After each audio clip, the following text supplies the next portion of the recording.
Beyond the edge of darkness, there is a world of sword and sorcery. Ator.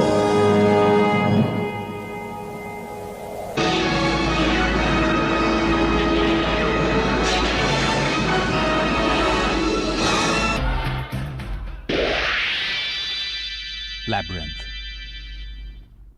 The barbarians feel the power. Masters of the universe, coming to Earth this summer. The Princess Bride. Not just your basic, average, everyday, ordinary, run-of-the-mill, ho-hum fairy tale.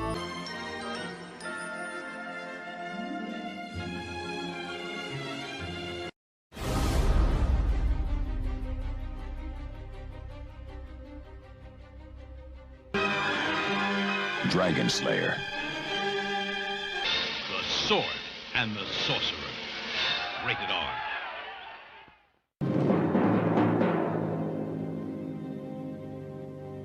Swords and sorcery.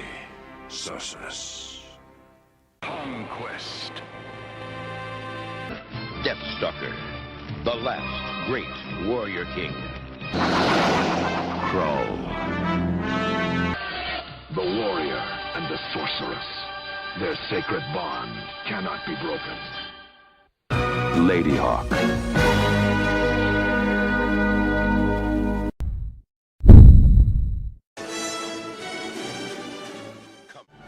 The Adventures of Baron Munchausen, a true story. We've got the film to prove it.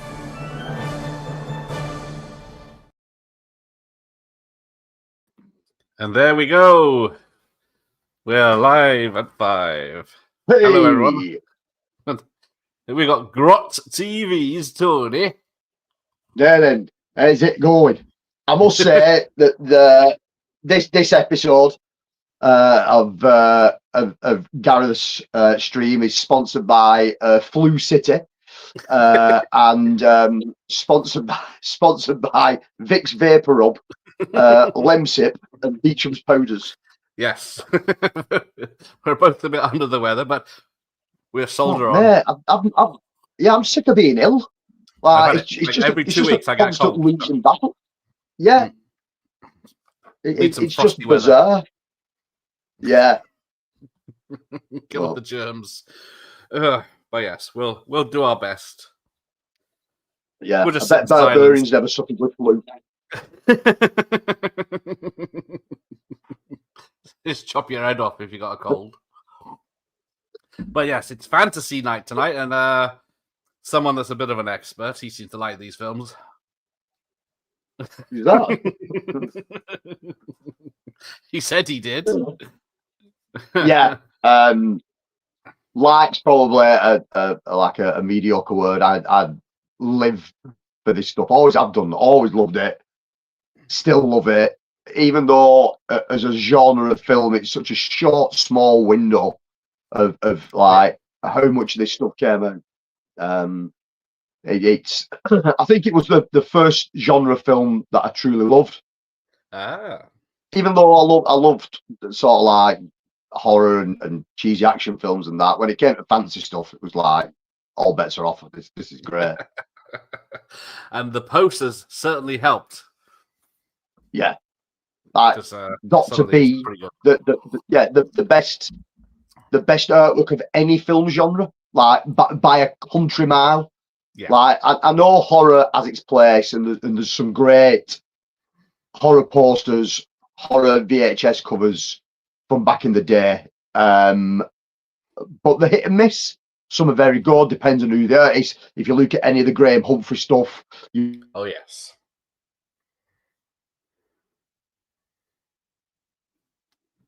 Uh-oh, have we lost Tony?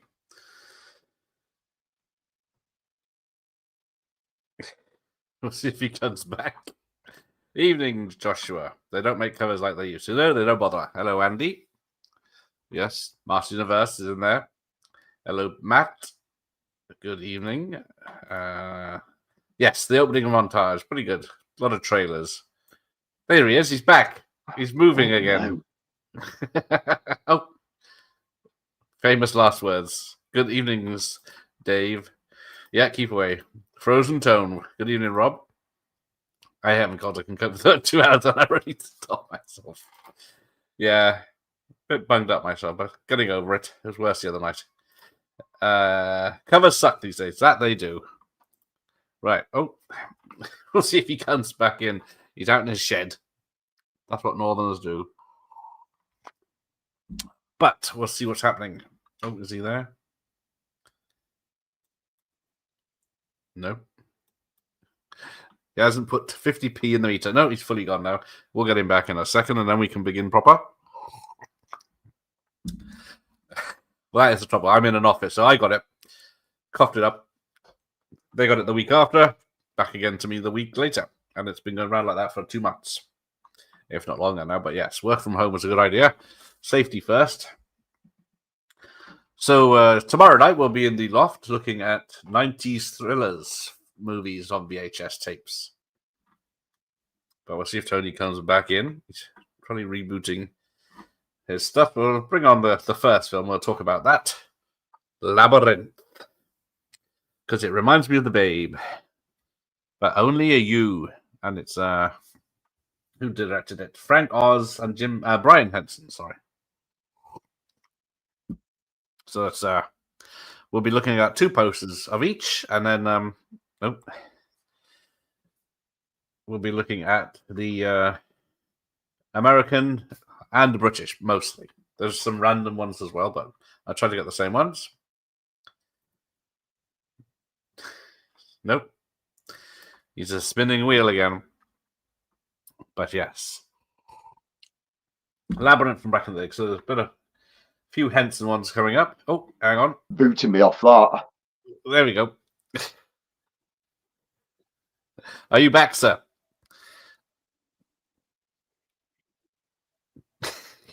Can you hear me? No, we can't. But yes, so this is Labyrinth, the British poster. Has he frozen? Again. Hello.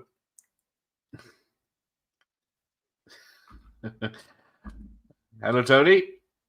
Hello. Can you hear me now? There we go. I can hear you now. Hear me now. I have no idea what is going on here. Internet. Don't know what it is. Have you got an AOL CD you can use? Yeah, yeah. An old Telly West broadband one. Oh, lovely. But yes, we're starting off with the Labyrinth on the British poster. Labyrinth. Hopefully, as you can see it. What is going on here?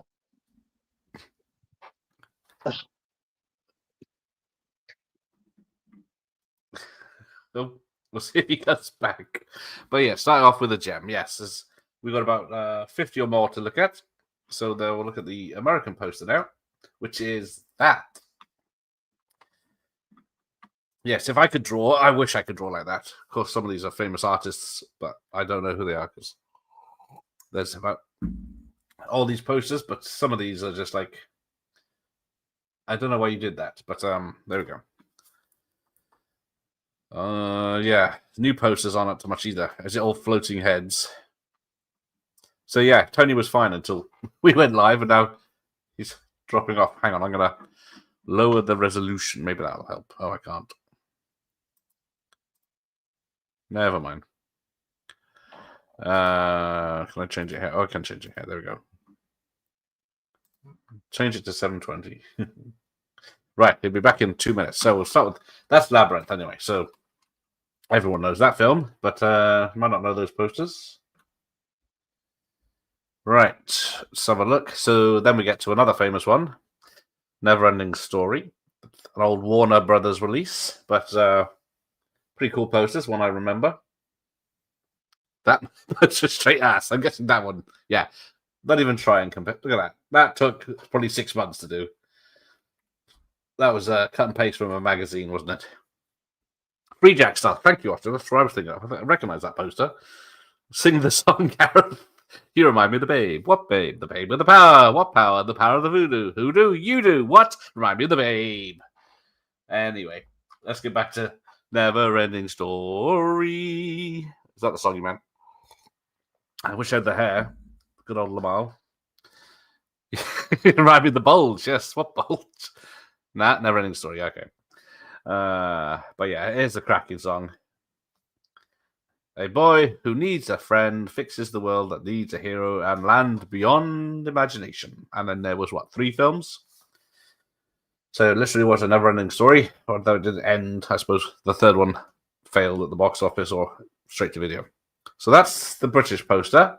Good old Warner big box. And then we get the American one, which sort of does the job.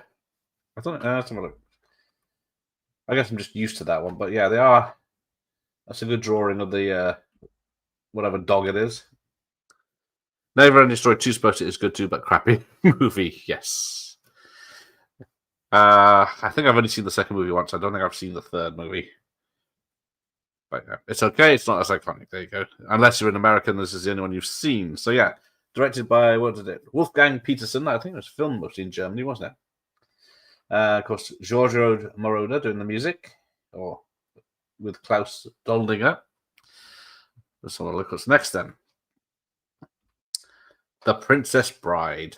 Only £1.50 per week, or multi-week, I think that says, or next week. Andy's got the 7-inch record. I still have it, yep. It's great. The Never Story and Evil Dead, the classic 80s movies about books. That is true. Can't go wrong with that. So this one, I don't know. That doesn't even happen in the film, is it? One of my favourite books of all time. Film is damn iconic too. Ah, nice. Mark and Mars is here. Good evening. Watched a film last night, and I was trying to think what the hell guy was in it. I just realised it was the Never-Ending Story kid. Ah, excellent. But yeah, let's have a look at the American one. See, that's a bit more love story, fantasy, epic picture. But it is a good time of movie of the year, apparently. But yeah, that's the one I'm used to. But it does tell you what's happening, but I think that one's a bit more romantic. I think it's similar. I got the vinyl album with the soundtrack by Mark Knopfler. But yeah, special appearances by Peter Falk, Carol Kane, and Billy Crystal. I forgot what the bloody film was now. Oh, Austin's never seen A Princess Bride. It's been ripped off a lot. I think Deadpool 2, the PG version, is about Christmas, rips it off, and where the style of story of a modern thing, someone telling a story and flipping back, and then the Lone Ranger did it as well. Sally's here. Good evening. I love the Never-Ending Story soundtrack. Songbird, Lamal, that's him. Evening, Andy. Yeah, we just started. We're on the third film, Princess Bride. So we've had the 3 big ones, and then we get Highlander. This is the poster. I had a small poster. I think it was newspaper size. It was in color from a newspaper, that poster. Oh yeah, the dude from Saw 1 is in it. That is true. Movie fans here. I've never watched Princess Bride either. Oh, there you go. Love Highlander though, yes. So that is an epic poster, even though he's got the wrong sword. And I don't remember this protection on the finger thing in the film, but I could have missed it. But then, yes, several original songs by Queen, including A Kind of Magic. The new Highlander will be straight ass. I bet it's good. I don't know. It might. No, I don't know. The sword fights might be epic, but they were very good in the 80s one. So the only good Highlander film is should have been only one. Agreed. Highlander international posters are great, but the US poster is shit. Well, let's have a look. There it is. Well, the VHS cover anyway. I think the US poster is a black and white picture of close-up of Christopher Lambert looking pissed off. So didn't sell it, whereas that looks epic. But yes, 15 certificates to know. It says Roxanne Hart in it. But yeah. And then Sir Sean Connery's last. Yucky cover. The US ones have been mostly trash so far. Oh, they played A Kind of Magic at work today. Excellent. Hope you sang along. I've got the Kind of Magic vinyl as well. Haha, check me out. Austin's got that VHS, which I guess it's the American one. It was oh god, it was Troll. What are you watching Troll for? But yeah, there's Highlander. Hopefully Tony's alright. He said 2 minutes. I think that was a 2 minutes Turkish job. What's next? So we've got plenty to go through when he gets back. The Dark Crystal. The first time I saw it was this year or last year? Not my cup of tea. Highlander's own face. Pretty much, isn't it? But yeah, there's the British Dark Crystal. That's the rental. Most of these are going to be rentals in the UK, especially. Andy, I found what I could find. A lot of these were very tricky to find US posters for. The British ones are easy for some reason. I don't know, it's because they're easy to photo scan because they're just a A4 piece of paper. US advertising was bad back in the 80s. Yeah. Dark Crystal and Labyrinth had such awesome artwork. Oh, not a huge fan of that. The film or the poster? Because this was the American poster, because that's a bit more artistic. Actually, I don't know if that is there. Because that's the only poster I could find. I couldn't. That doesn't have you can tell it's not a British one because it doesn't have the certificate on, but it's a Thorn EMI, so it could go either way. I can't see any evidence, but that's the other poster I could find. That Dark Crystal. That one or that one. Flesh and Blood, good poster. It would have been if I'd have thought of it. Thank you, Austin. I forgot about that one. Oh, the film, good stuff. Okay. All right. So what about Willow? It's a good drawing, but then I wouldn't recognize Val Kilmer or Warwick Davis from that poster. Although not really fantasy. It would have been count. I got Excalibur on here, so. The Battle of Ewoks Battle of Endor. That does have a good poster. Actually, I don't need that one. It's making me deaf. Joanne, Kill Me Again. You like, yes, very pretty. Joanne Wally Kilmer, or Joanne Wally, as she was in this. But yeah, directed by Ron Howard. Oh, that's not Crystal. And then the American one, pretty similar, just a bit smaller. Didn't think there was a Thorn EMI UK release of Crystal, probably an Aussie release. So that might be making more sense. Yeah, I tried to get, although that would have an M or a U or something on it as well, but unfortunately, unless you live there and had one. I'm sure the South Through Willow had a different cover. It does, I think. I got it upstairs. I don't think it's this artistic. But if I downloaded all... Hey, Jeff, if I downloaded all the posters, we'd be still in Labyrinth. So I tried to limit it to 2. Thus, they were really good. Yeah, how many years do you wait to reboot Willow? 15.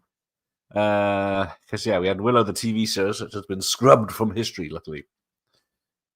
But let's have a look. So that's Willow and the American one. Yeah, so there you go. Because normally they're in a cardboard box. So you can tell what film country it is. Hello, Dr. Earl. Welcome. There it was. Yeah, never really got into it. I used to love it back in the day, but the more I watch it, the less I like it. Jeff is Mad Maddington. Yes, hello, Stacy. Right.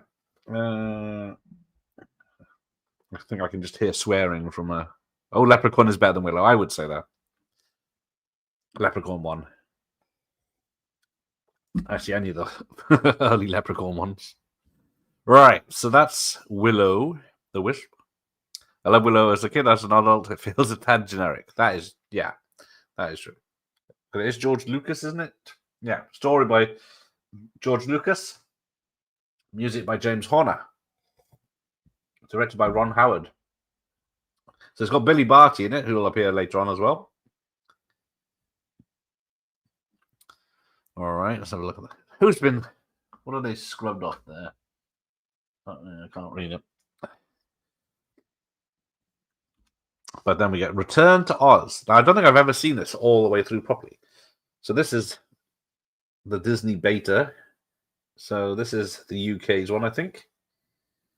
There's 3 of this poster, so we've got some choices. I think this is the rental of the beta. So produced by Paul Maslansky, same, isn't he the producer of like Police Academy movies? Executive producer Gary Kurtz, of course, did some Star Wars. Return to Oz is scary, exactly. I think Willow had the little person from Troll. It probably did. But yes, bit of Betamax. So let's have a look. No, just make sure I can't. Yeah, this is the anniversary edition, which is this has got Gene Marsh in it as well, who's from Willow. So yeah, it's got what's that? Feruza Bulk, who's in The Craft, Piper Laurie from Twin Peaks, and Nicole Williamson. I don't know. A magical film for the child in everyone. Video movie guide says that.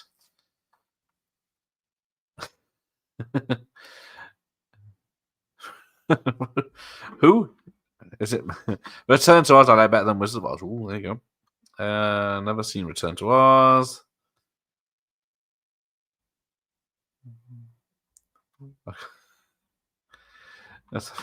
That cover's nice. Yeah, that's a nice cover. That's a good one, isn't it? Although, yeah, her eyes are a bit wide. There you go. Nicole Williamson was Merlin Excalibur, which will come up.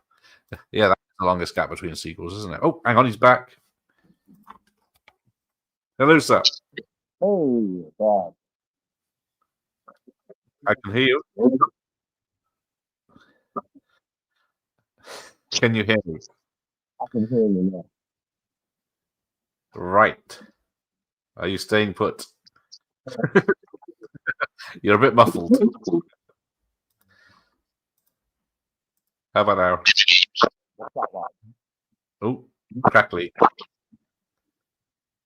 I dominated it. No. Oh my God.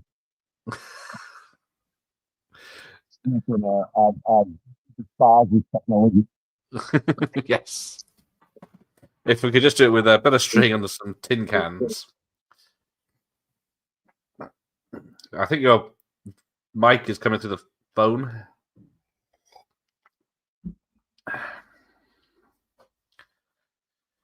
Oh, was he frozen again? Okay, right. There's a third Return to Oz, which is this one, which is the Yellow Spine UK Disney release, which I don't know who that actress is, but it doesn't look like the one from it earlier. Ooh, zoom in and enhance. Audio complication, yes. It sounds like he's underwater. He's frozen again. Maybe he was. Who's to say? But yeah, it's Andy's fault. Look, Planet Overy's back. Great Oz-ploitation. Exactly. There you go. What have we had since? We've had Oz the Great and the Powerful with Sam Raimi, and then we've had Wicked, Wellard, and Wicked 2 coming soon. TikTok looks like Arthur Lowe. Yes, he does. It might be on purpose. I haven't seen Wicked 1. I probably never will.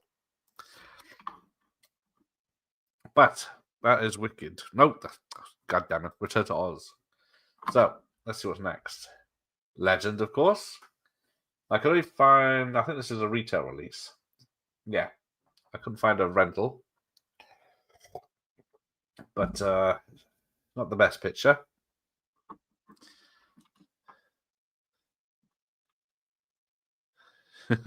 Who do you think you are kidding, Mr. Wizard? Cat cover, yeah, that's a good one. Not a good one, is it? I don't remember if it had a retail. Good evening, Ramon. Fran still has it. I've got I got the Highlander version of this. Highlander, it says on the side there, Highlander. Far and Ice, Conan the Barbarian. I've got those. Blade Runner, I've got with this version as well. Oh, Legend put me to sleep. Right. We'll try again. Hello, sir. Hello, mate. Try that. Oh, that sounds a lot better and looks a lot better. Right. Do not move. I mean, I just hate this stuff now. It's just not even fun anymore. How did it become progressively worse? Like, well, we'll try it. Go for it, mate. Right, where are we up to? Oh, Legend. Okay. We've done the big boys. Hang on. The uninteresting ones. So Labyrinth, Never-Ending Story. Yeah, well, Labyrinth. We have a shrine to Labyrinth in our house. Is it a bulge? It's a big bulge. It's half of our living room. So it's... Princess Bride, even though it's one of my wife's favourites, I could never take to it. It was it's like a fairy tale to me, really. It never felt, you know what I mean? Yeah, I guess steeped in any lore or and it's awkward. Oh no, see, right. Technically, not a sword and sorcery film. Technically, not even a fantasy film. Technically, a sci-fi film, really. But sequel, yes. Yeah, but that cover, that art, was off the quad poster, the UK quad, and is the single best piece of art ever created for a film like this. Yes. It's an amazing piece when you got up close to it. It's so fine and detailed. It's really good. The only thing I can never get my head round with the art is if you look where you think his hand is sticking out, so the one that's holding the sword, well, that's not his hand and that's not his sword. No, that's the Kurgan's sword. Yeah, so is he under his arm or something? Because he's definitely got his arm. Yeah, so the aspect ratio from hand and sword to his head is massively out, but it's a beautiful piece. Yeah, but then we saw this one, the American one. Yeah, I mean, there's been some absolute crap ones over the years. There's one of them where it makes it look like a Scottish heritage film. Like, you know what I mean? You're expecting to be out on a glen somewhere while someone's tossing a caber, or you know what I mean, putting a shot or throwing a discus, or it just looks like Highland Games. One of the covers, and you're going, but there's been some real crap covers to, and it's been released so many times that they've chosen not artworks, but obviously cheap stills from the film. They just look like crap. Amelia Emery. So we had the Dark Crystal, which I know you're a favourite. Yeah, brilliant Henson film. And again, a brilliant piece of artwork. It doesn't matter which variant it is; they're all good. Yep. Then we got to Willow, which another really good one. Columbia with this one on the X rental tape. That cover is reversible, so there's two images. So there's that particular piece on that side, and on the other side there's another artist piece. I can't think of the guy's name, and the more sort of like traditional floating heads, where one's front and center, then pitched to the side, and they're like sort of like stacked on each other. That was probably the better. I wouldn't say it's better drawn or illustrated. It's quite crude when you look at it. But it's still a lovely piece, and it's a great film. And then the Americans, just a smaller version, tightened up. Yeah. Although I'm not sure that under Warwick's head there's that red swoosh that makes it look like it's third arm or something. But trying to grab the little people. But then we got to Return to Oz. So again, another sort of like dark fantasy film. Again, another one my wife loves this one. And I do, to be fair. It is a decent film. Scared the shit out of kids when it came out. You know what I mean? I don't think Disney really knew what they were doing with it. But it works. It's got nice undertones to it. And again, every sort of major release of the artwork were really good. Yeah. Directed by Walter Murch. Yeah, that's the anniversary edition, so that came out probably late 90s. There's no dates on it. Oh no, there is 1999 for the packages. And then we've got the original Disney retail, I think. Yeah, it is. It is a retail. And again, it's the artwork's fine on it. It's not as good as the others, but for a retail, I get why it's a cheaper piece. Yeah, it's a PG. I think Michael Myers says it was a U in the cinemas.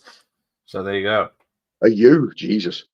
Yeah, it's got G. Marsh from Willow in it as well. There we go. So then we got to Legend. I think we only saw this one where we got left off. Yeah, I couldn't find the red one.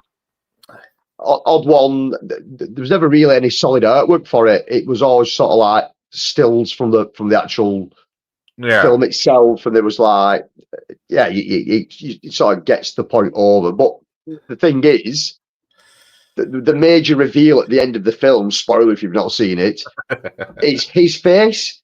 And it's slap bang centre on that sell through. You know what I mean? It's like, yeah. Yes, so, Tim Curry there. So yeah, and again, brilliant performance by Tim Curry. But one of those films, I know it's a Ridley Scott film and it's a bit fever dreamish. It's fucking boring. Yeah, it is, but I was hoping you weren't going to like it because I don't like this one.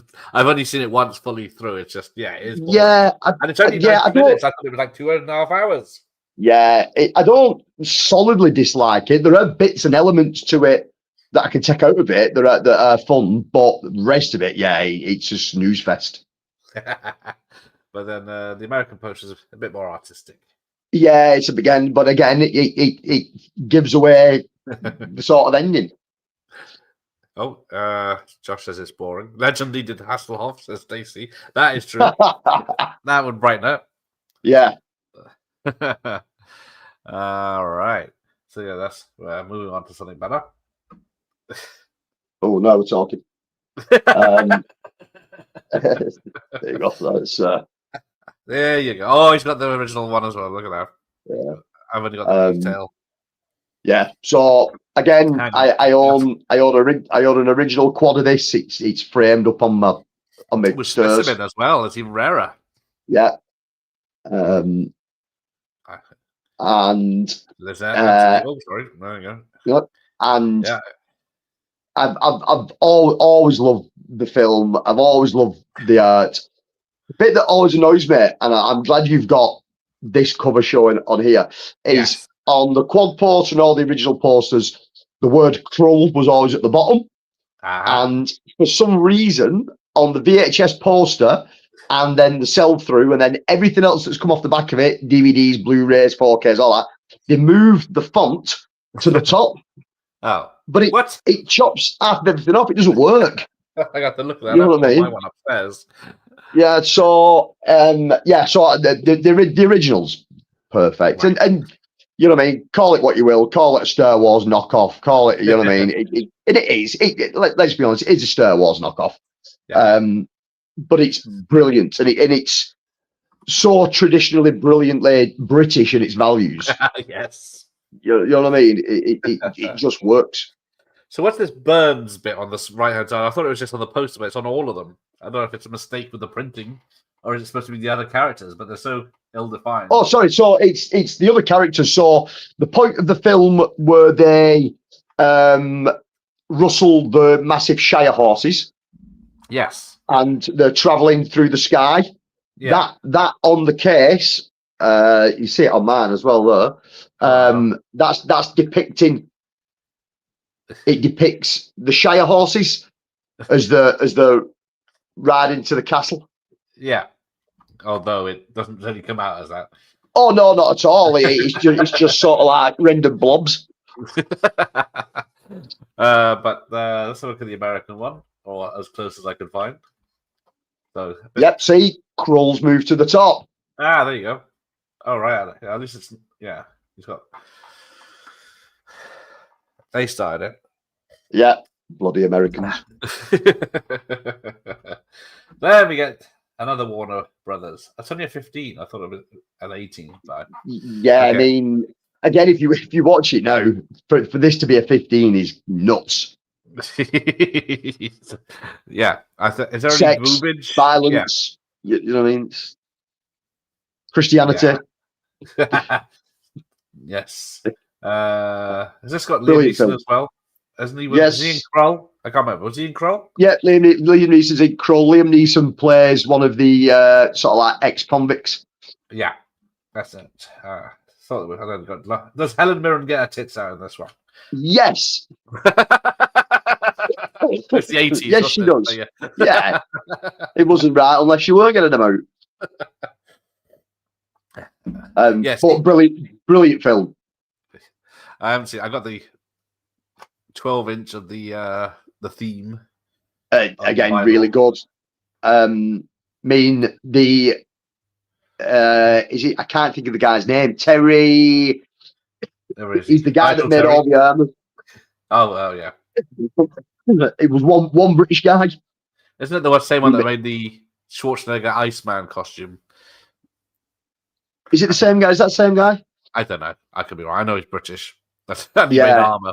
Terry Nutkins. Yeah. No. Terry Nutkins. That's Terry Nutkins. I knew that was going right. So it doesn't really sell it, that one though, as much as that one. That's the American. Yeah, one. that's the one I've got.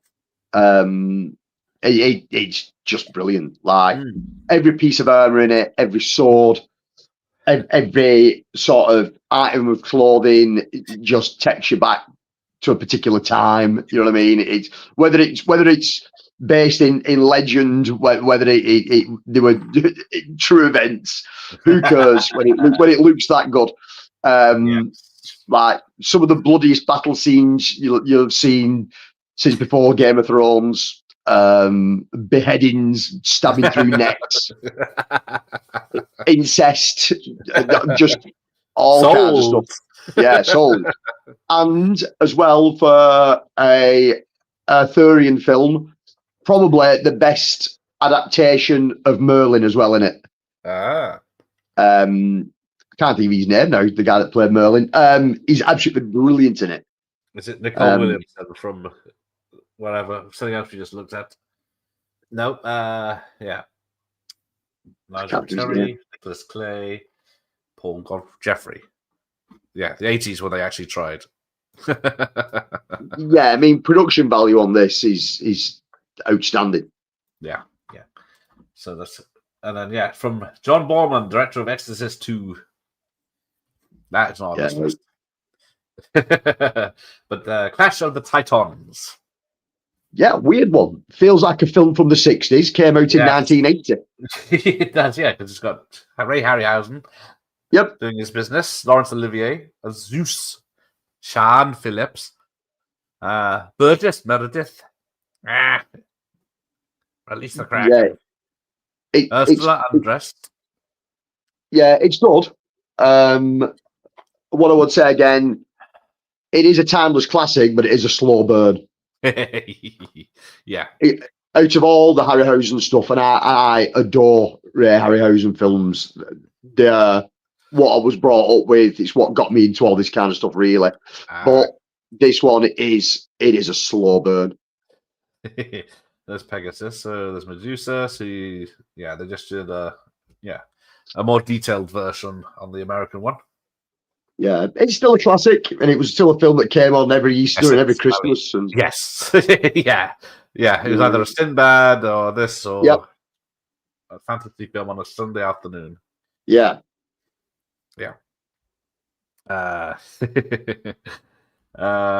Lady Hawk. This one doesn't. Yeah, I mean, I think this one sort of like passed a lot of people by. Rutger Hauer being Rutger Hauer, but he's pretty good in it. Yeah. It's an odd one because it's like it's a road trip, really. Yeah. It's a film about traveling from point A to point B and what goes on in the middle. So the sort of like star-crossed lovers. So she's an animal by day, he's an animal by night. The only thing they've got in common is this one guy who's like a young squire who's following them on this quest to try and break this curse that they've got. Michelle Pfeiffer, she's all right in it. Not much no, because like I say, she's a bird and he's something else during the night.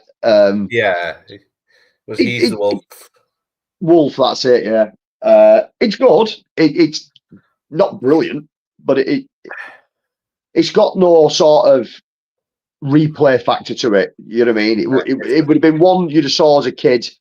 Yeah. You want to be reenacting it in a playground. You know what I mean? You want to be no one's quoting lines out of Lady Hawk now. You know what I mean? It's a long film as well, which doesn't help it. Yeah. I thought it was like 2 hours nearly, but Yeah. see. But if you've never seen it, it's definitely worth a watch. Yeah, there's the American one. Ish. Yeah, that made it look like Kez. Oh no! Don't kill him for an hour and put him in a bin. Snap in the bin. Get moving over. Oh. But yeah, that's terrible. But yeah, that is 121 minutes. So yeah, it's nearly 2 hours, or depending on if you're on PAL or NTSC. But yeah, nearly 2 hours of talking, walking, horseback riding in like up on Yorkshire Moors somewhere. Yes, as I said, real locations at least, which is nice. Yeah. But yeah, there you go. Music composed by Andrew Powell. Doesn't ring a bell. No. But yeah, it's Leo McKern, so it must be an 80s fantasy movie. Yeah. But yeah. And she's got green eyes. How rare it is to have a woman with green eyes. Oh no, they're blue eyes if you zoom in. Yeah. Right. All right. This one. I saw this in the cinema. I hate this film. I think probably one of Terry Gilliam's worst. I didn't. The amount of money and time it took to make. I never got it. This is all I'm missing something with it all the time, and I've rewatched it and rewatched it, and I want to like it. The cast's really good. There's something visually about it. Yeah. Storyline's terrible. I don't think I enjoyed it the last time I watched it. Same with Eric the Viking. Both of those I loved when they came out. Yeah, I mean, Eric the Viking, I remember loving, and then it's not that long back. I got like the fancy deluxe Blu-ray box set of it, and I was like buzzing that I got it, and I put it in, and like the first 5 minutes is like a comedy rape scene. And I'm going, what the fuck? I don't remember this. This does not hold up. Like, The at all. kids, you say. You know what I mean? So yeah, it's the No Time Bandits. Put it that way. Oh dear, you're upsetting people. All right. Yeah, I'm sorry, people. I am sorry, but I just never got it. Never got it. But I don't know what class of a film it is. Is it a fantasy film? Is it storytelling? Is it? I don't know. I could never get down to the bottom of what it was. It's got naked Uma Thurman in it. That's all I remember about it now. Yeah. And Robin Williams' flying head. Yeah, it's a weird one. Yeah, we did Labyrinth at the beginning. If you want to rewind, it's got one good poster and one bad poster, like most of these things. All right, let's look at the British. That's the British poster, so not very helpful. But that's not helpful. Yeah, sums that film up even less. So if you was confused going in, you know what I mean? That'll have been because of that. It's got Oliver Reed in it and Jonathan Pryce, of course. Michael Kamen did the music. But yeah. Yeah, odd film. Always wanted to like it. Could never get into it. All right, well, we're going to just get past that quick before we lose everyone. Now we're talking Conan 3. Yes. Conan 3, yeah, aka Red Sonja. I always felt for Bridget Nielsen in this. Yeah. Because like it's her film. Like she's the main character in it all the way through, and they throw Ernie's face all over it and whacked him as top of bill, and he's in it for like 20 minutes. And he's not even Conan, he's Calidor, because they couldn't get the rights to use the Conan name. So they called him Calidor and made him a prince. So when he rocks up, traveling name. Yeah. When he rocks up, he's just like a bit of a pompous arsehole. Yeah. But the story itself and the sort of the build to it and everything, and then the sort of like character quest, which are like the people that join her throughout the process of the film. It's really good. Yeah. I always really liked it. Yeah. It's just it's a Conan the Barbarian film, but it's Red Sonja. He was supposed to be 3 days work, and he was there for a month or something like that. Yeah, tricked into doing it because it was part of his contract. Yeah, and then like I said, just put him on virtually every bit of sort of posterage, advertisement, anything that could get him on, Yeah. just so people thought that he was a main draw of the film. And then it's not. Like I said, I felt really sorry for her because she deserved more than what she got with this, because she is really good in it. Yeah. She's believable as a fighter. Yeah. Because I haven't seen the remake that we got recently. That's Terrible. Terrible. Woke, or was woke, and then they cut it to pieces trying to fix it. Yeah, but it's not even that. Like, if people are into these films, like I'm into these films, you're in it because the grungy looking, the dirty looking, Yeah, they've got a medieval vibe, they've got a time of yore, they've got a look, they've all got a look and a presence and a feel to them. And that looked like it had just been shot on an iPhone and statically. And there was no feel of scale to it. There was no feel of grandeur. It all looked too modern and too flash and too colourful, and it just didn't work. It was just pot. yeah. Here's what the American poster is, and someone might be anti Schwarzenegger, and this one they put a sticker right over his face. Over his bonds. Yeah, I mean, that's a bit more detailed, that one. Yeah, it is a good piece of art, but like I said, in theory, did it need Schwarzenegger so goddamn big on it? I know they were using him to try and sell it, but I think it was good enough whether he was in it or not to sell itself. Was it 84 this came out? I think, yeah, it was about that, yeah, 84, 85. So before he did Terminator, or that had just released, and he was big. Yeah. Right. Now, the other one, a famous poster. Yeah, I mean, it's Conan the Barbarian. It's the best of the base. Like it's the godfather of high fantasy films, isn't it? It's got everything. It's probably got the single best score and soundtrack to a film ever. It's like just every piece of music is just beautiful in it. Like, works so well with the film. The whole Riddle of Steel song at the beginning, how it kicks in, it shows you the molten iron going into the forge to make the sword, and it's just brilliant. Everything about it works. And then you add a lot of artwork like that, and then it draws you in. But this is where it all started, sort of barbarian exploitation. 1982 is where it kicked off. It goes for it. People have seen Conan the Barbarian. People loved Conan the Barbarian. Everybody wanted their own version of Conan the Barbarian. So everybody was just throwing their hat in the ring. Cannon released a load of them off the back of it. Yeah, we'll see those every Italian director you can think of had a go at doing one. But it's the pinnacle of it, of how to do a film like that well. Because it just hits every single mark. Yes, he did. So the guy that drew this did the Vacation posters as well in the same style. So, yeah, it's Frank. Something. Frank. Yeah. Frank. But yeah, the music's by Basil Podladorasis, who did RoboCop. Yeah. Yeah, there's the American one, because it's got Sandra, what's her name? Bergman. Sandra Bergman. Yeah, again, you know, she was the quintessential B movie actress, and to get her in this, to give the performance that she gives compared to other stuff, the other stuff that she's done, she is a fucking badass in it. Like, there's no messing around with her, like, at all.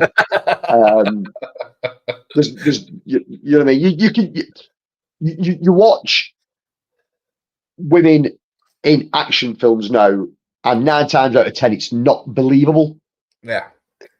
With her, because of her build, her height, the way she carried herself, the stance with the sword, everything about it, thought, I'm not messing with her. She's gonna fuck you up.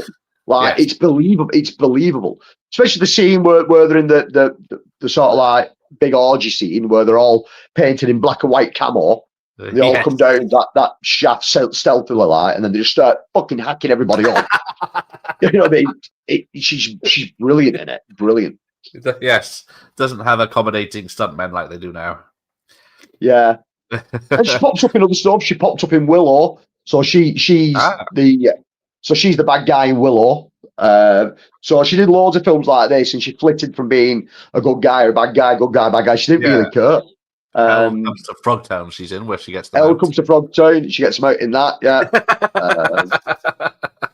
Yeah. Lucky Roddy Piper. Yep. All right. A lot of muscles there. So then we get to this, whatever this is. Oh, now we're talking. I'm not sure what's happening in this picture. Is she bowing to this panther or something, or is she pushing the panther away? Yeah, again, there's a couple of art pieces for this one. There's one that's a lot better than the others. This is probably like the middle of the road piece of art for this. The worst one is the one that probably everybody knows, where it comes from the perspective of inside the seeing ring, inside the eye ring. That one. That's the one that everyone knows. But if you sort of get up to it, it's a bit shonky. It doesn't really work. But there's actually a better one where the ring is below him. And the actual quad, it's off the original quad poster. And he's stood on a hill with like the sword held like that. That's really, really good. But again, I think they probably commissioned that and then looked at it and went, "You can't have a woman's ass." Like, if you look closely, yes, it is a woman's ass bent over. Yeah. But again, brilliant film. I watched this on repeat as a kid. Tanya Roberts, yep. Who's brilliant in it for no other reason than it's Tanya Roberts. Yes. She gets them out in Sheena. Yeah. All of her in a PG film, I think it is. But no, Beastmaster is like really, really good. It's a shame for a franchise that they really tried with. Second and the third films poor. The TV show was god awful. Yes, I forget. Was it Lost in LA or whatever the sequel is? Yeah, one of them was a time traveler now. You know what I mean? Like shit. And the polecat. Anyway. Oh, there's another one. There you go. There you go. That's the other one. I thought I had three. I couldn't just. So that picture's obviously it's been squashed down to fit that US VHS cover. Yeah. But it's so the British quad is that but it's spread out wider. There's more to it. But it's a far better piece. That isn't her though, but it is Mark Singer at least. Yeah. Although he's looks like He-Man. Yeah, because I think basically that's what they're looking for. Because the thing was with Mark Singer, he wasn't a big guy. No, he does get ripped for this film, but you can tell naturally he isn't a muscly guy. Because if you look at guys that are bodybuilders or anything like that, everything's in proportion. So shoulders, chest, abs, everything. If you put a mirror on them, they're identical. If you look at Mark Singer on this, his six pack's like 3 ways to Sunday. It's like it's just all shapes on him. His six pack. It's weird, but he obviously tried for it, and it sort of comes across. It sort of works because he's got like the very sleek, ripped kind of physique. Hence, and he can talk to animals like Dr. Dolittle. do. What a brilliant film. Right. A rank video, Sword and the Sorcerer. Yeah. Cert AA. Yeah, odd film. Best thing about this film is the sword itself. Yes. 3 swords in one. 3 swords in one that also can be shot off like a projectile. So, genius. 3 blades side by side with a gap of about 4 inch. So you can just imagine the weight of that damn thing. Trying a sword fight with it. And then when you realise this is fucking useless as a weapon, you can angle it down and shoot the other 2 the other two planes off it. Yeah, I mean, yes, I think that was the one thing that all these films tried with was the fact that they had a standout weapon in them. Yeah, The weapon in these were also a character. that is true. And every one of them had one. Every one of them had a particular weapon. Oh, what's happening in that picture? But Sword and the Sorcerer is just a bit weird. Like, why does Cromwell get mentioned in it? Like, fucking Cromwell. But yeah, there's the US poster. So it's the same pose with the snake, but different backgrounds. But you get a better look at the sword there, and I think there's a tits out almost. Oh yeah. There's plenty of busters in it. It's yeah, it's far from brilliant. Yeah, Pune never made a really good film. Cyborg is his best as Ramon. Yeah. Yeah, it's just too weird. Like at one point, it feels like the Puritans, and then at another point, it wants to be like a high fantasy film. None of it really works. Because it does say a lusty epic of revenge and magic. Yeah, they're just lying, aren't they? Really, make a cover like that and then go for it. That's basically what it is. It'll draw people in. That certainly works, doesn't it? All right. There we go. Deathstalker. First one's really, really good. I always enjoyed this film. Recently picked up the 2-pack that got the Blu-ray release, so the first one and the second one. The last Victoria King. Yeah, it's up there with sort of some of the better Italian ones that were being done at the time. It isn't brilliant, but it's lying. Yeah, the poster is definitely lying, but it is fun. It is entertaining. It fills a void if you're looking for more of this kind of stuff, and you've already watched the really, really good stuff, and you've already watched the really, really bad stuff, and you've enjoyed it all. That this is like straight in at the middle of it. First 18 on the list so far, isn't it? Yeah, and again, it's hard to see why it wasn't 18, but again, just graphic nudity probably. But right, that's the British one. So the American one a bit more detailed. It's a lot nicer cover. Same art, it's just nicer tones. But it's a Barbie Benton Playmate of the Year. Sold. Yeah, done. But it is one of those films. And the thing is, you're getting into the realms of these films now, where the artwork starts to look a little similar. So what you find is there's at least 8 films that the artwork looks like this, and they all look like the original artwork for Golden Axe on the Sega Mega Drive. Yes, basically, it's obviously it's either the same artist or the same style as the artist from Golden Axe, because they all just sort of like roll around in that same kind of look. Yes, there are 4 Deathstalkers here. Yeah, there are. New Deathstalker, isn't it? This is the one that's been remade with Daniel Bernhardt as Deathstalker, or whatever his name. Yeah, and I've seen the trailer for it, and again, it looks too clean and too polished. But the only thing that it's got going for it is it's by the same guy that did Psycho Gorman. Yes, I did see that. That's some hope. Yeah, so because the stuff he's done, Psycho Gorman, Frankie Freako, the recent one he did. The other one he did where it's like a post-apocalyptic BMX kid. What the hell was that one called? He didn't know. So like the good films, like they're enjoyable, good throwback films. So I'm hoping that he can do Deathstalker a bit of justice. Now, some of the stuff I have seen for it, the practical effects that they've done in it look brilliant. So hopefully, there'll be a franchise again like this one. This is Deathstalker 2. Yeah, here we go. That's definitely somebody seen golden accent there and gone, have you seen this video game that's dead popular? Yeah, just copy that. I don't think that actor's very lanky there. Look at Yeah, you're not doing anything with that other than snapping that. that. Oh, is that Right. Barbara Windsor?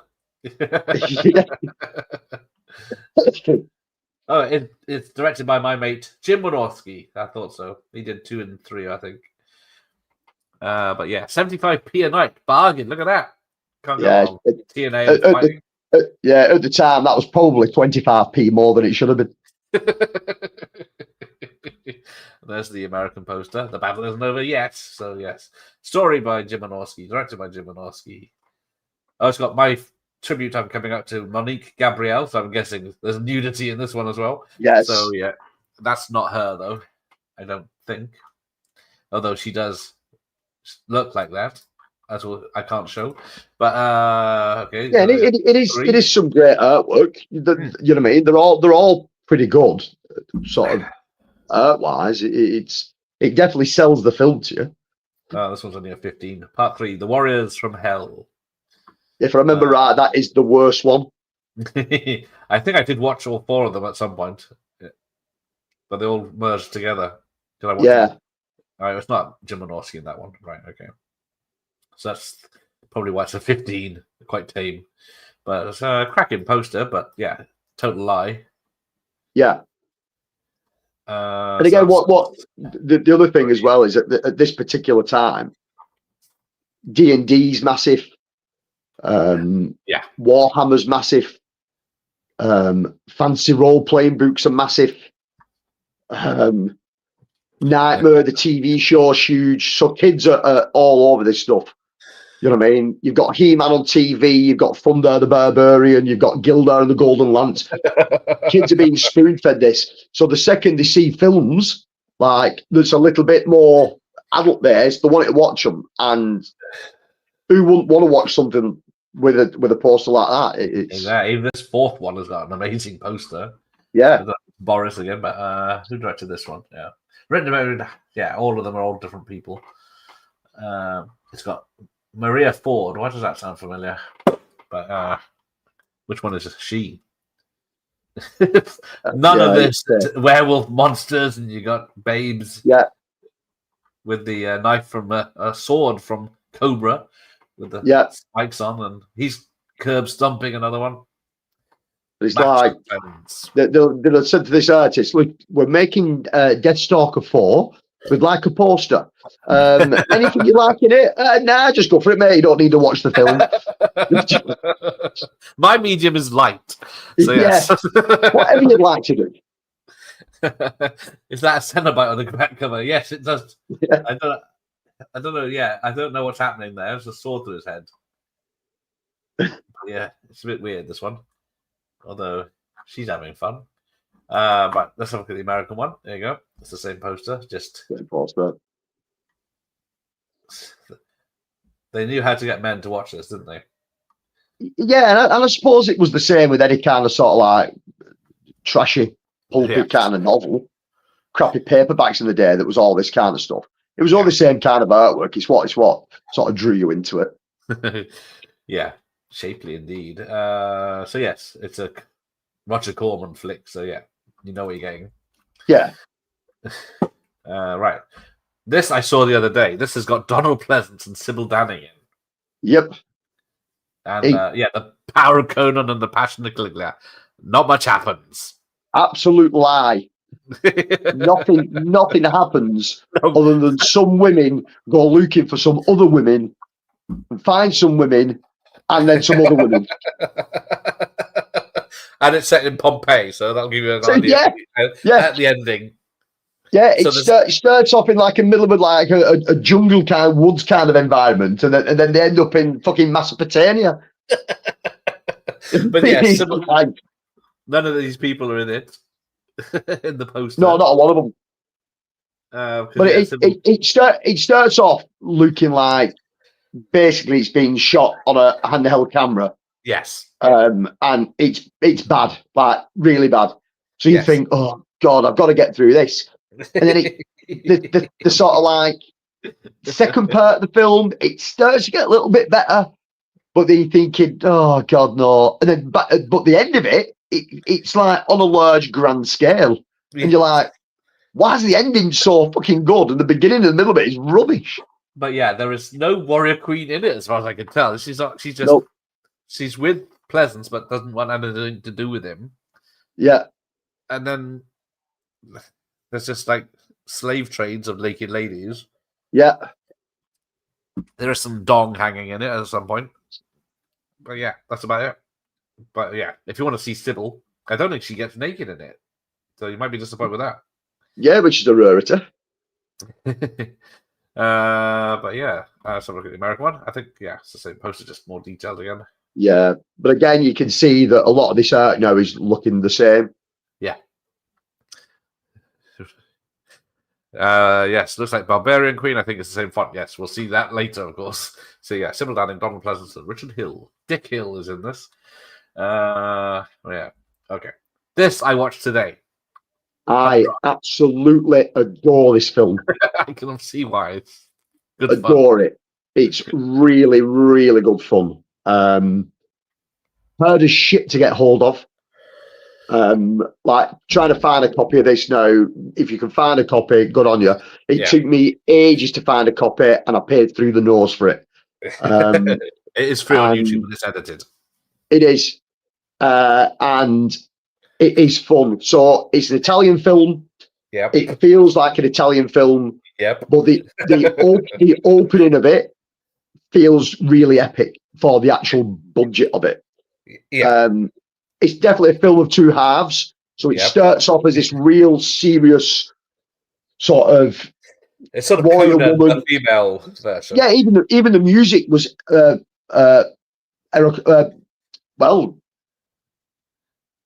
I can't think of his name. Good, the bad, the ugly dude. Ennio Morricone. Yes. Yeah. So Morricone did the music for it. So you're thinking, my God, it starts off and it's brilliant. And you get this massive battle scene and it's dead atmospheric and the music's banging away and you think this is great. And then she butchers a load of men in brilliant ways. And you're thinking, this is fucking brilliant. And then she falls in love with a guy in a village and you're like, hold on a minute, he's turned to fucking Carry On fucking fantasy now, this. It's like, what's going on? She needs some dick, basically. Yeah, but they're giving like boing, noises, and then like firing her into haystacks and shit, and fucking you going, hold on a minute, she's been slaughtering people an hour ago. it's like those wacky Italians. Yeah, but brilliant film. If you've never seen 100, go and check it out. There's also a comic book series of it as well as that is brutal. It's gory. There's loads of TNA in it, and it follows the story on. And I'm not the biggest comic book guy, but it is really good. So if you want to check a film out in the Sword and Sorcery universe you've never heard of, seen, whatever, 100 is the one that I always tell people about. I can't remember what's her name. Is it Miss? It's not the one from Superman, is it? That's Marker. Oh, what's the name now? I can't think of the name. Someone said Landon. Yes, that's her. Laureen Landon. Yes. That's it. That's not. Yeah, Laurie Landon. Marker. But yeah, look at that poster compared to that one. There is another one, a piece of artwork that's probably better than the two, that depicts her sideways on with the sword and the bow over her shoulders. That's really good. 100 would get it. Yes, she would. And she does. Yes, she would. And she does. Spoilers. Then we get to Canon gets involved. Oh, here we go. The Barbarian Brothers. Looks just like me. Look at that. Yeah. I'm a third twin. Yeah, I love these guys. They can't act for shit, but they are brilliant. They are. I didn't like them because I never fancied it, but then I saw their one's a cop, one's a thief film, and they were brilliant in it. Yeah, what's the one where the two truckers? Oh Christ! How did they get in? I can't think what that was called, but yeah, the two truckers and they go on a road trip. Think Big. Think Big. It's called. You've never seen that one. Yeah. So again, like Schwarzenegger, these two guys were professional bodybuilders. Just steroids much. Yeah, yeah. Do you even lift though? You know what I mean? It's but yeah, never took themselves too serious, like at all. Even when they were professional bodybuilding, they weren't serious. And then sadly, one of them passed away. I think. Yes, it did. Unfortunately, yeah, a few years ago. But yeah, 84 minutes, well worth your time. This one. It's another Italian director. It's great. It sort of like depicts two brothers that were separated at birth. One of them's owned by like a traveling carnival, and the other guy's like I suppose he's like a warrior that's being used in like a fighting arena. And they end up coming to fight against each other. So bearing in mind, they'd never seen each other before. They come to fight each other and realise straight away that the brothers. No shit, Sherlock, you're fucking twins. You're identical. No one's in every way. But it is a good film. What's his face is in it as well. Richard Lynch, I think someone said there. Dude out of Hills Have Eyes. And that's it. I'm trying to think of his name. I can see him, but I can't see his name anywhere. But there you go. Yeah. Just see that. That's see that. Yep. It's over there. Michael Berryman, isn't it? Yeah, thank you there. Berryman, that's him. But no, Barbarians is tons of fun. No UK release of that film except from the VHS. Is it because of RSPCA or something stupid? Not 100% sure with this one. Why it's not going to release, what the rights issue is. But if you want an import of it on a Blu-ray, Kino Lorber in the US put it out, so that's how I got hold of a copy. Cannibal Holocaust director did this, so yes, makes sense. Yes, he seems to be. But it is fun. It's a good film. It is fun. But yes, property of Scarecrow Video if you want to get that VHS. But then we get there's Barbarian. Apologies for the order of this, but yeah, we're doing Barbarian Queen 2 first. Yeah, do you know what? I don't think I've ever seen this. I don't think I have either. I'm trying to look if I recognize anything about it. No. Who put it out? Is that a 2020 vision? Yeah, 77 minutes. You just fucking hell, the TV show's longer than that. I don't know what is she naked in that golden picture, or I don't know what's in her crotch. Oh no, it's supposed to be a thong. Okay, gotta zoom in and enhance on that one. Is it an 18? It is an 18. Yeah, I mean, yeah, it's going to be rubbish and just full of tits and ass in it. That's all it's going to be. Yeah, this you got the Empress Strikes Back. Yeah, so you got Amazons with 80s hair. Yeah, he doesn't want a bit of that. Is that Chitara? Oh, it is Boris again. There it is. Boris from 1988. Bless him. Who's in this? Lana, yeah, Rebecca Wood. I don't recognize any names. All right. Yeah, I've definitely never seen it. Kind of shit cover, but I like it. I think that's either one. Right. Then a U film, fantasy U film. See, again, how is this even a U? I don't know, because surely there's killings. Yeah, it shows you people being tortured alive. But, kids were harder than that back then. Yeah. Well, this was a collaboration between Disney and Paramount. So Disney and Paramount did a couple together. They did this. They did Popeye. What was the other one? There's another one. This is a beautiful film. It's so well shot. The locations are superb, and still probably now the single best dragon to ever been put to film. The practical of the dragon on this is phenomenal. How good it is. Hang on, you keep talking. I'm going to put the cat out. Yeah. But for so long, this film only had like a crappy Disney DVD release of it in the UK. So I don't even think it was widescreen. I don't think it might have been 4:3. And for so long, that was the only way to see this film. And then a couple of years back, I'm not sure if it was a Paramount. It might have been a Paramount exclusive in the US.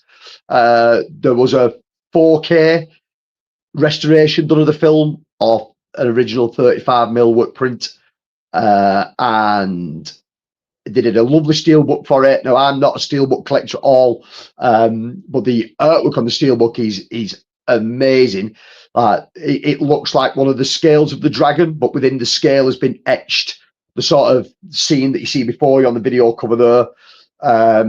It looks amazing, and then to see this in 4K, wow, like it's a whole new lease of life. But it's a really, really good film. If you've never seen Dragon Slayer, or you've always been put off by it because it's a Disney film, or you know what I mean, because you think it's just going to be another dragon film, it's not. It's like a road journey film. An aging wizard is tasked to go to a village to stop the village elders from burning all the female firstborns to appease a dragon. He says he's too old to do it, so entrusts his sort of young squire to go with them. And on the way there, the wizard dies, and then it just goes on. It's really, really good, like really good. And it's a shame that, like other sort of Disney films that have been joint ventures with other people, Disney never seemed to really push them after they've done them. Like I said, Popeye was one of the other Paramount ones that did as well. Condor Man was the other. For some reason, never done nothing with them. There's plenty of other Disney classics that have got the Blu-ray treatment in the UK, but for some reason, this Popeye and Condor Man never got the love, I think, because they were partly owned by Paramount. But gotta check this out. Like I say, again, me growing up, it's a nostalgic classic. It was on the TV all the time. Again, Christmas, Easter's, bank holidays, whatever. But it's a seriously good film. It's so well shot. Like I said, the locations and the scenes in it are so good that it's got to be worth checking out. Like I say, if you can get hold of the fancy 4K steelbook, then get in on it. It's really good. Ah, yes. Peter McNichol from Ghostbusters 2 and Ghostbusters 2. The opposite side. Why am I covered in goo? Why is I covered in goo? Oh, he's off now. But yes, I've probably seen it, but I can't remember much about it, so I have to give it a rewatch. Oh, I need a box of tissues. Yeah. Oh, hang on. The booby ones are coming up later. Oh, sorry. Yes, Q, the Winged Serpent. I saw on BBC Two late night as well. Maybe a movie drum. But there we go. Now there's a third poster. Again, all the artwork for this release, it doesn't matter. Even the crappy Disney DVD had really good artwork to it. It's just a shame the film was never championed more than what it was. And it's a shame he never really did much more, really. He did what? He did this. He did Ghostbusters 2. Was he in something stupid like Ally McBeal for a bit? Oh, I think so. Yeah, it's a Burt he was Reynolds. In a long-running. Yeah, he was in a long-running TV show in the US. Never really did much, but I always really liked him. Yeah. I always confuse him with the guy that's in Crazy Like a Fox. The TV show had similar hair. Right. But yeah, I can't remember his name either. Right. Oh! Right. So, this is my holy grail. That's rubbish. I'll give you 50p for it. You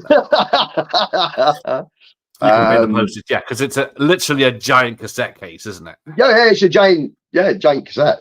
That's amazing. That's still in good condition. That. Don't break it open again.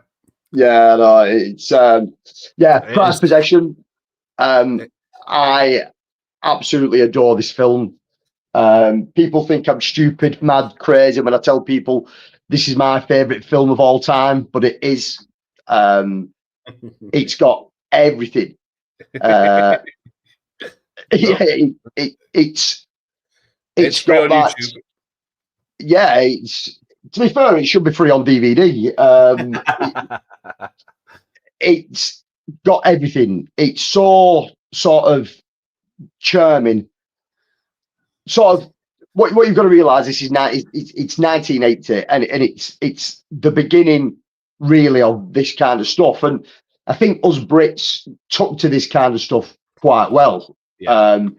And whether it was the British character actors that are used in the film or British directors and crew that are in the film, bring this element and charm to it for a film that was shot for like 500,000 or 600,000, I think. And I would imagine Jack Palance probably took 300,000 of that. So you got Roy Kinnear, Patrick McNee, Ned Crosby. Yeah, I don't believe it. It's Annette Crosby. Yeah. But yes, so that's the British one. That's in a special cassette. How the hell do they think that was a good idea? Yeah, it's weird, isn't it? It's and there's only ever been one piece of art ever for it that's like commissioned on everything. There is no other alternative artwork unless you are me, and I have got a commissioned official piece of Hawk the Slayer. There's an alternative film poster that was done by my very talented friend, Mr. David Kennedy. And it is on Pride of Place on my wall upstairs. It's just fucking brilliant. But the film itself, again, people think I'm mad for saying it, but what you've got to realise, it was 1980 when it came out, and I was of a certain age where obviously I wouldn't have been allowed to watch Conan the Barbarian at that time. You know what I mean? My parents would have said, no, there's no chance. So my dad steered me into stuff like this. He knew I was liking this kind of stuff. So along comes Hawk the Slayer, and we watch Hawk the Slayer, and I'm just mesmerised by it. And there's loads of battle scenes and loads of fighting, not one single bit of blood. Nobody do you see anybody die on camera. Everyone dies off camera. Special effects look like they were done for 50 quid. But the whole time is all these British character actors are so good and charming in it, like Bernard Bresslaw, and they're just fantastic in it.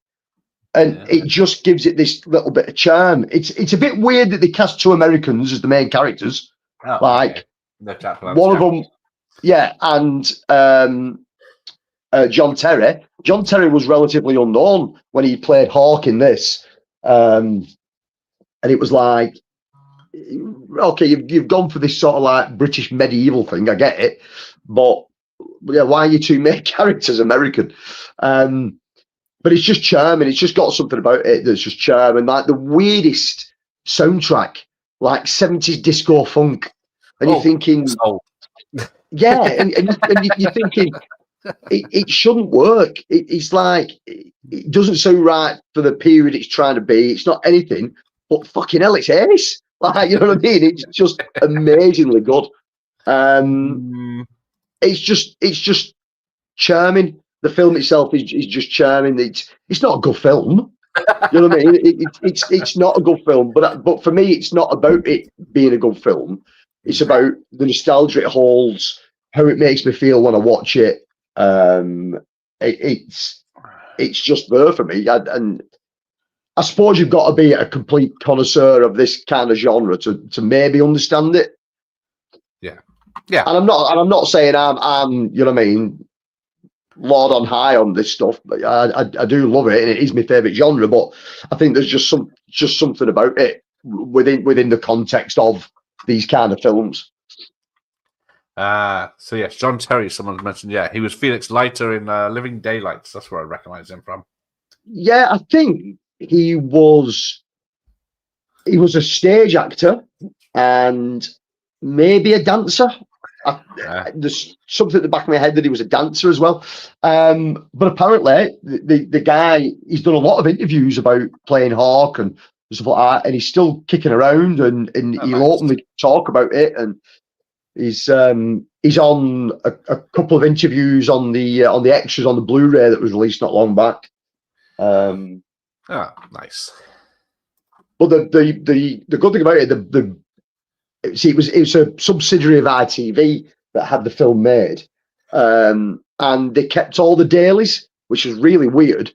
So all the dailies went on as extras on the actual Blu-ray, and for some unbeknown reason, Jack Palance has got a handheld camera. Now it must be a good size, and he's just vlogging stuff like in 1980. So there's people just like having lunch behind the scenes, or some guys having a fag and a cup of tea, and he's just filming all of it. And there's no one talking, there's nothing over it, but he filmed everything behind the scenes, and loads of it ended up on the Blu-ray.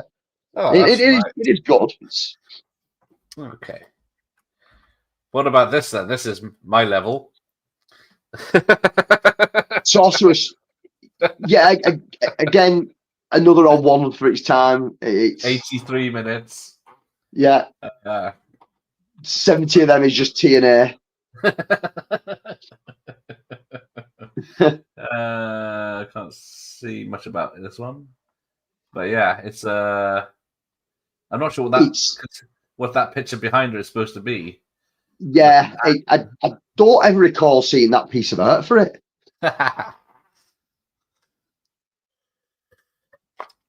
All right, let's have a look at I think that's the British pre-cert. It's definitely a pre-cert, isn't it? That's the sort of one I remember. Yeah, that's the one. Serpent on it.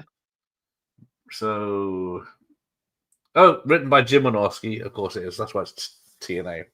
Yeah. But yes, Sorceress. Because where's the dragon and where's its head come into this? Is it because it's got the legs and I don't know. Yeah. It's gripping her. It's gripping her ass for all it's worth. Oh, it's got twins. All right, sold. All right, and then we get this classic. I have a copy of this. Kennedy's in it. Yeah, I have a copy of this weird film. Never understood it much. Never really liked it.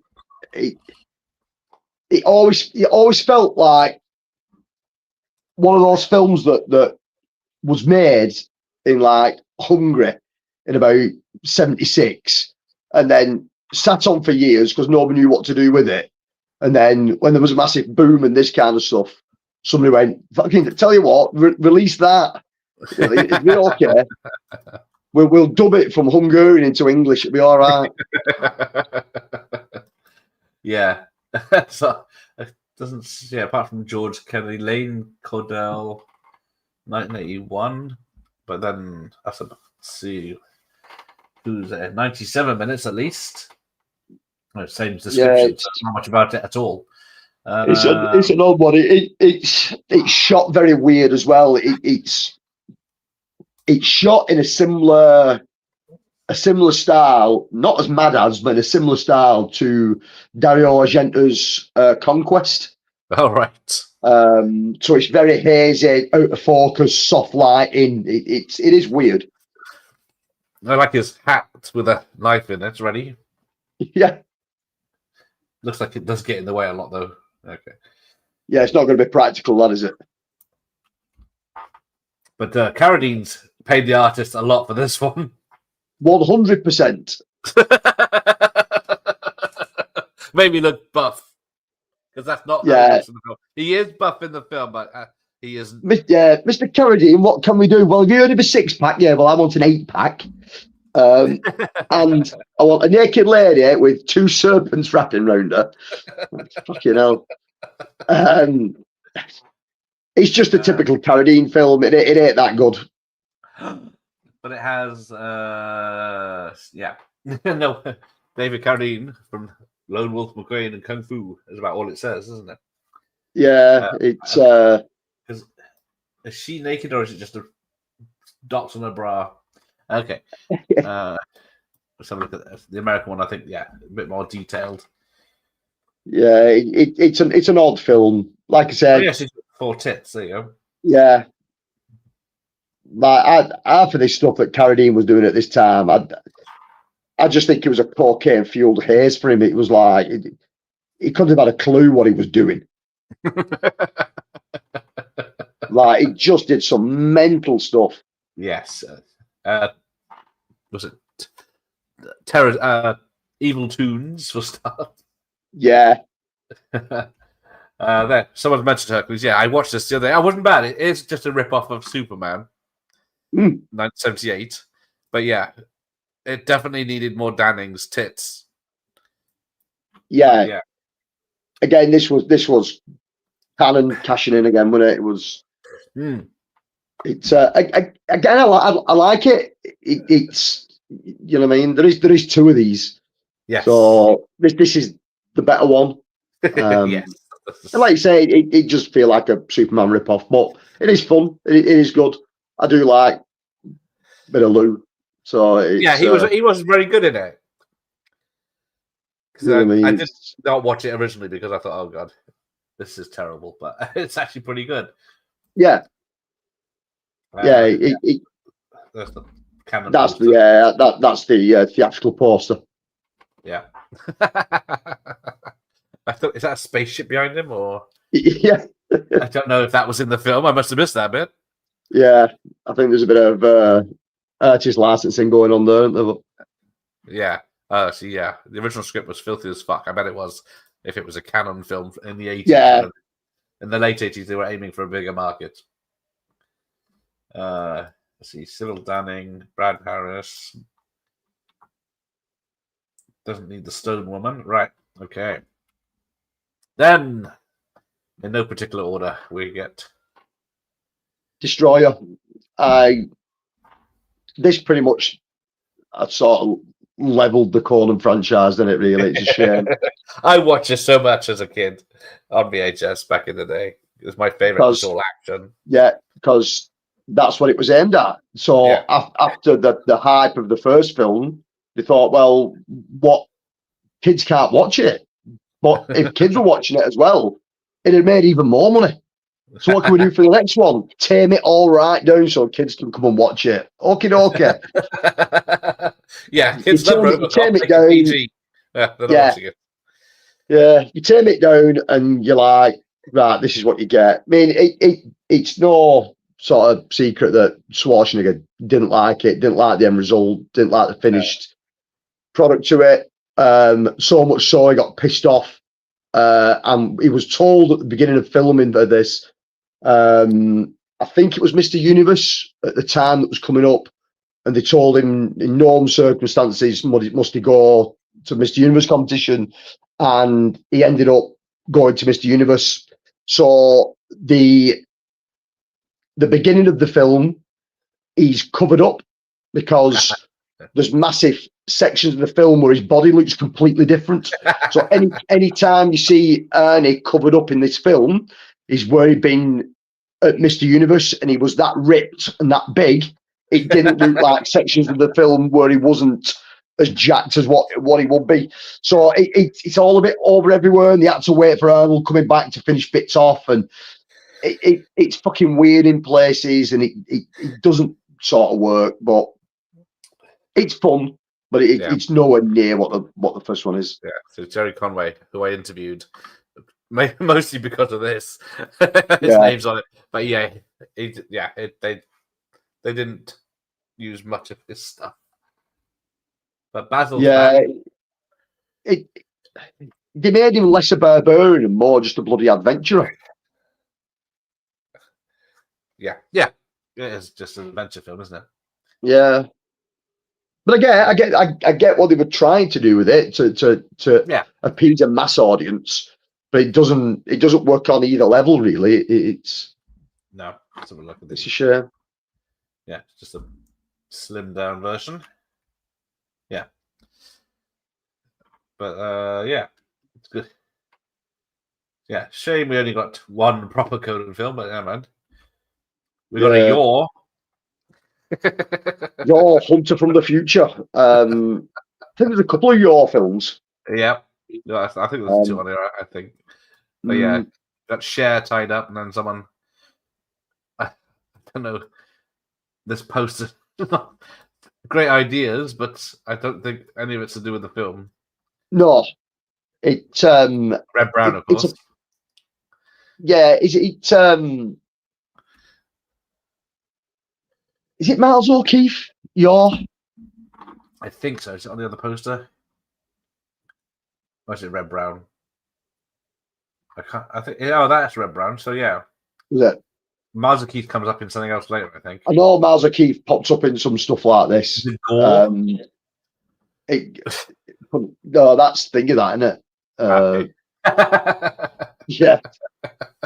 The Hunter from the Future. This was Your got aliens in it as well, and pterodactyls. What more do you want? It's fun. The American cover was always better than the cover that we got. Yeah, definitely.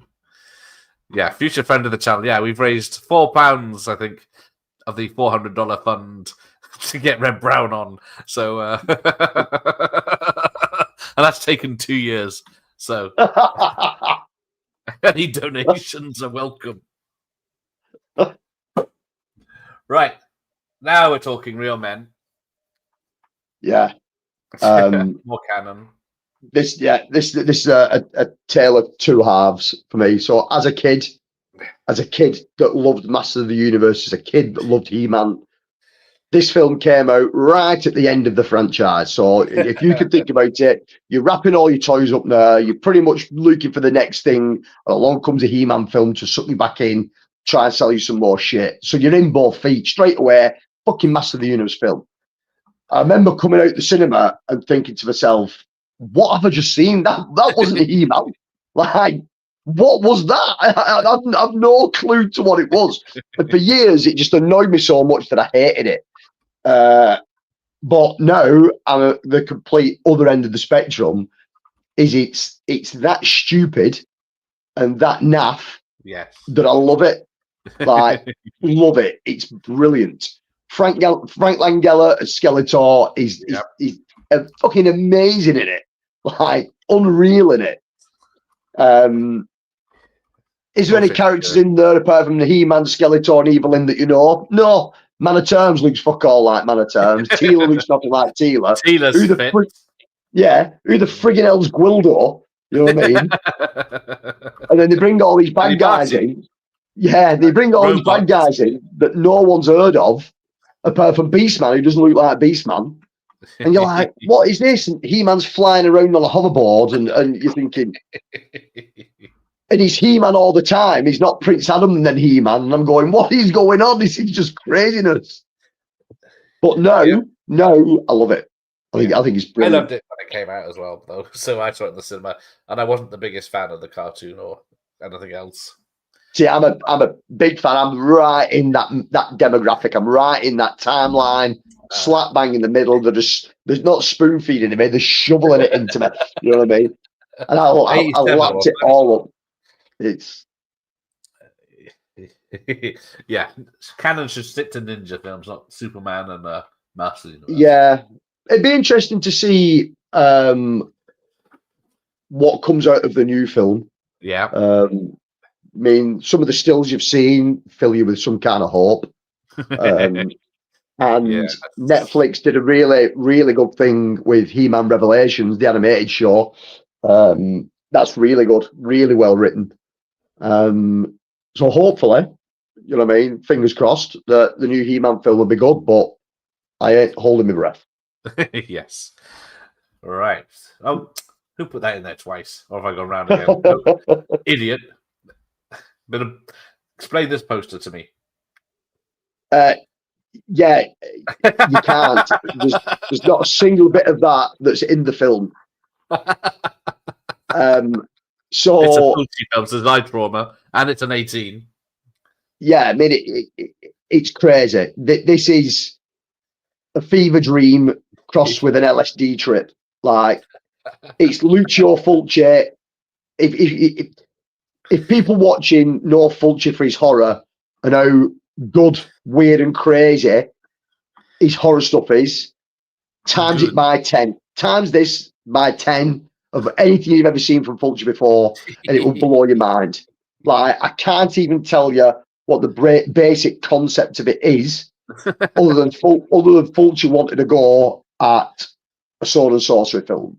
Yeah. And basically, for like an hour and a half, he's in some kind of swamp with dry ice, with a woman who's got like a gold face mask on with her tits out, with a guy who's got an invisible bow that fires lightning bolts out of it, while they're shining neon green and neon purple lights on everything, and then like smearing the lens with Vaseline so you can't see what's going on proper. It's just bizarre film, but worth a watch if you've never seen it, to see how crazy it actually is. It's got cobweb zombies as well. There you go. Yeah, it's just nuts. Let's have a look. So there's the American. That's the one.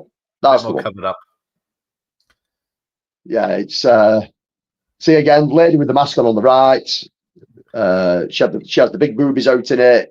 She's in the loads. It's but it's good. It is good, but be expecting it to be as weird as shit, because it is. It is. Okay. Any eye gouging in this one, I guarantee it. Yeah. Excellent. Stick her in a mask, cover it, and show her tits. Yep. Right. That's basically what he does. And the old tripe will do. Here we go. Yeah, I mean, this is the bread and butter stuff in it for Harryhausen. This now, it's great film. Yeah, exactly. Not much you can say about that, except the poster for the Americans I thought was a Disney film. It's weird, isn't it? Yeah, I always like the aspect of it. Yeah, but it's the color palette on it's really weird. It's like one of those AI pictures. You take a picture of someone and it turns it into a cartoon. Yeah. But the one that we got was always all right, with Poseidon opening the cliffs. Yeah, lets you know exactly what it is. Yeah, brilliant. Harryhausen's a genius. You know what I mean? I love the guy. Always love the guy. He's great. Yeah. There's the Hydra's teeth to make the skeletons, isn't it? Yeah, I mean, just to animate the skeletons alone, how he did that's unreal. Yeah, and he had a limited time as well. Yeah, I mean, we was lucky enough a couple of years back.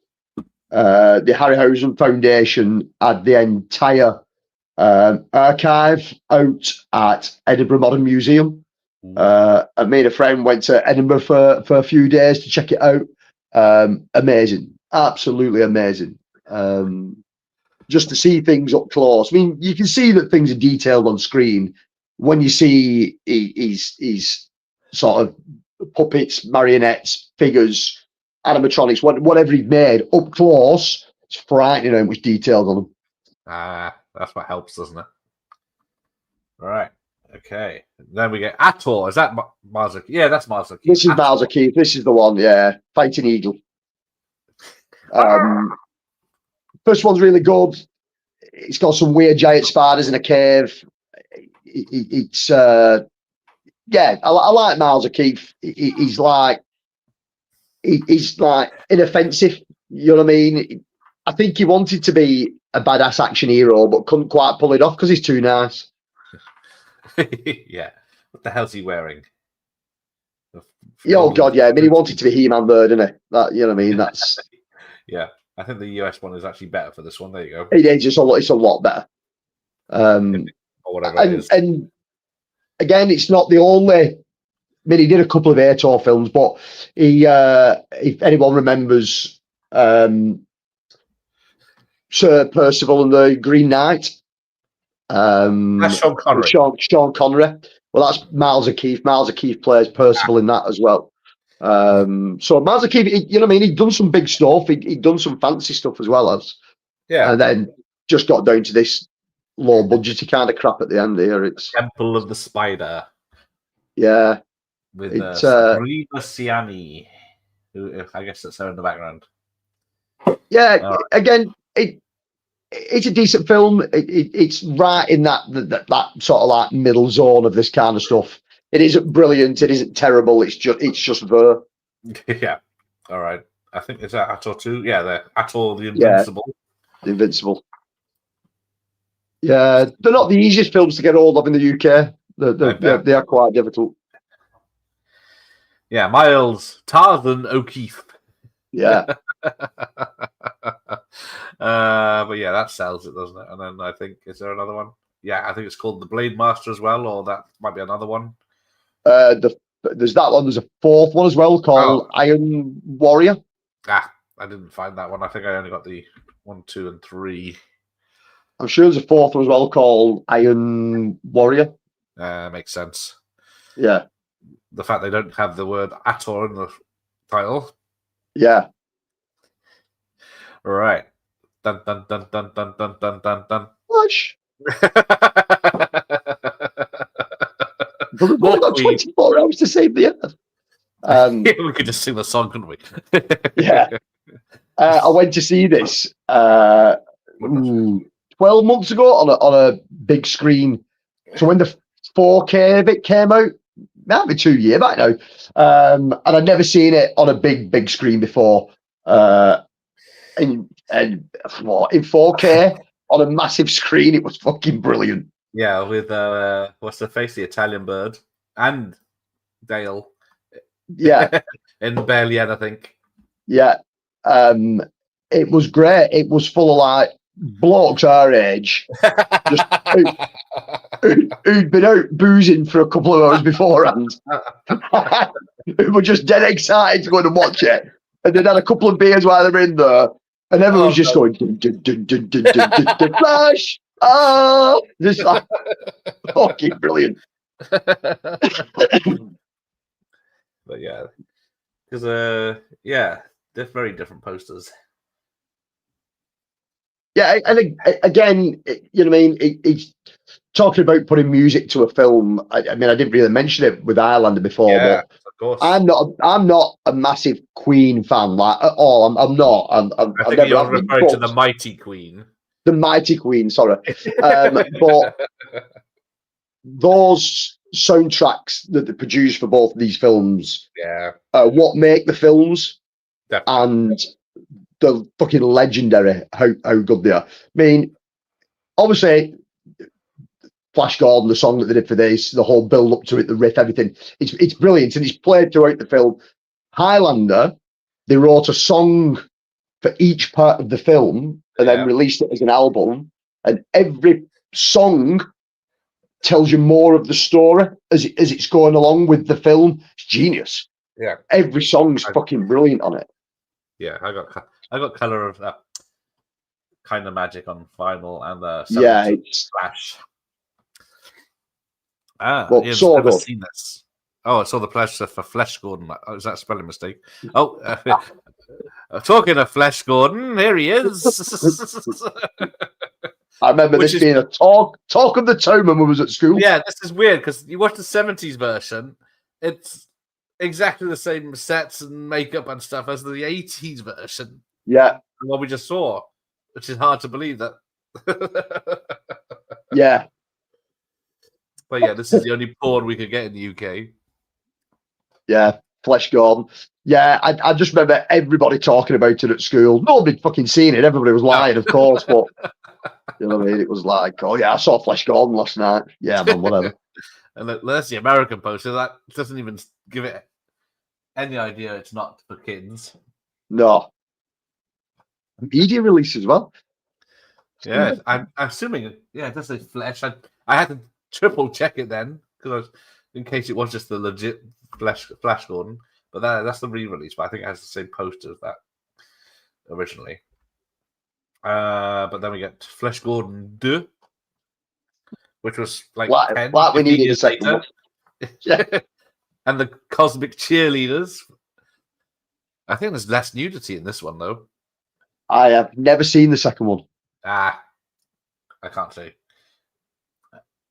And you'll think that's a mouthful. Meet the Octopussy Eater. Anyway, yeah, the penis spaceships. But yeah, there's the American poster for the second one. It's Brilliant. only $9.95. I think is that Christopher Lloyd at the moment. Anyway, back to canon. Yay! Oliver Reed, let's go. Now I saw this one for the first time this year. It wasn't good. It's not good. It's not good. Man from modern times ends up on a different planet or something. I don't know. Yeah. It's Yeah, just a John Carter Mars ripoff, basically. Yeah, it's shit. Like, even Oliver Reed's not helping this one out. No, he's very subdued in this one. Yeah. Yeah, it's an odd one. It's an odd one. I'm surprised they've never done nothing with it because it's got that sort of like salty edge to it, whereas it's like it's that crap, it's good.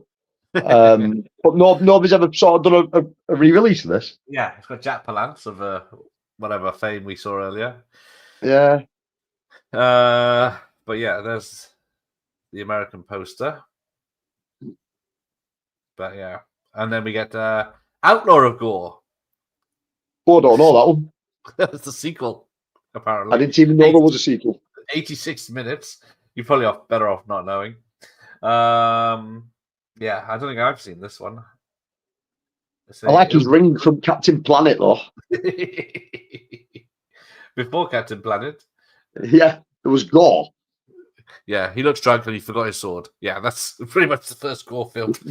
Yeah. So that's a terrible British poster.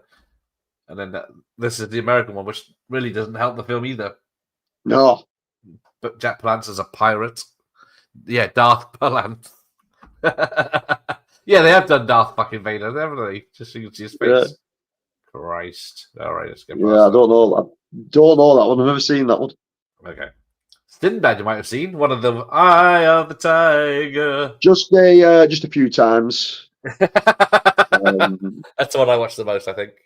Yeah, it's these are like extraordinarily good films. Like it's yes, and you got the lovely Jane Seymour in this one, and then John Wayne's son. Yep. Yeah. Always freaks me out when she doesn't transform back properly, and she's got the seagull leg. Yeah. I think maybe the one I've seen the least. This. Ah. Well, yeah, I think the Doctor Who one I've seen more, actually, thinking about it. Yeah, so for me, it would have been Seventh Voyage of Sinbad, the one I watched the most. Yeah. Jane Seymour's just relaxing while there's a fight going on behind her. But it's still a really good film. Like all three of them are brilliant. Oh, yeah, you can't go wrong with a Sinbad. No. Despite the fact none of them are Middle Eastern. They're the actors, but oh no, not at all. You know what I mean? Just got some polish on. So yeah, this one's directed by Sam Wanamaker, of all people. Yeah. Right. Then we get the other Sinbad that I think Ramon mentioned earlier, the one. Yeah, which isn't that bad. I need to check it out. Yeah, you'd expect it to be bloody awful, but it's actually watchable. It's all right. Yeah. Lou does a decent job again. You know what I mean? I think it put me off back in the day how rubbish it looked, but I'd probably appreciate it now compared to stuff. Hey, Rob. Yeah, I think the only thing that's odd with it is seeing a Sinbad that's jacked. Yes, you never expect him to be. No, he's just always like a tall, slim guy, isn't he? You know what I mean? He's wiry, a bit swashbuckling. You don't expect this fucking hulking great dude to come out at you. There's not much detail. So is it from Castellari, who did the original Inglourious Bastards? Yeah. Makes sense. All right. Then there's the Seventh Voyage. Is this the first film or is this a later one? This is the first of the three, yeah. Nice. I was number for me, yeah, this is the first. So for me, my favourite. It's also the shortest as well, I think. But it's also the one with the best score. The opening score to this is just amazing. I think at the time, the special effects looking at from that by Harryhausen at this time is like next level good. Yeah, I'll get it done. But yeah, It's really, really good. American poster there. But yeah, I think maybe the one I've seen the least. Because I think this, it's just the one with Carolyn Monroe. Yeah. Tom Baker, that's the one. Yeah. Hamming it up. And who doesn't like a bit of Monroe? Everyone likes a bit of Monroe. She is gorgeous still. Still. Like, she's fucking back into the 70s. You know what I mean? She's still tidy. But yeah, this is the one I've seen probably the most. I think it was one of the ones that was played quite often on TV. It's the 7th one, of course. But yeah, that one. That's a good poster. Eventually, in the small bit, but yeah, I'm not sure what's happening in this one. Yeah, it's more like the golden. It's amazing. Shower. It's amazing to think. Yeah, it's amazing to think that out of all these Harryhausen films, that not only did he do all the special effects work, not only did he storyboard everything and do all the paintings for the posters, but he also fucking composed all the music. I mean, what the shit?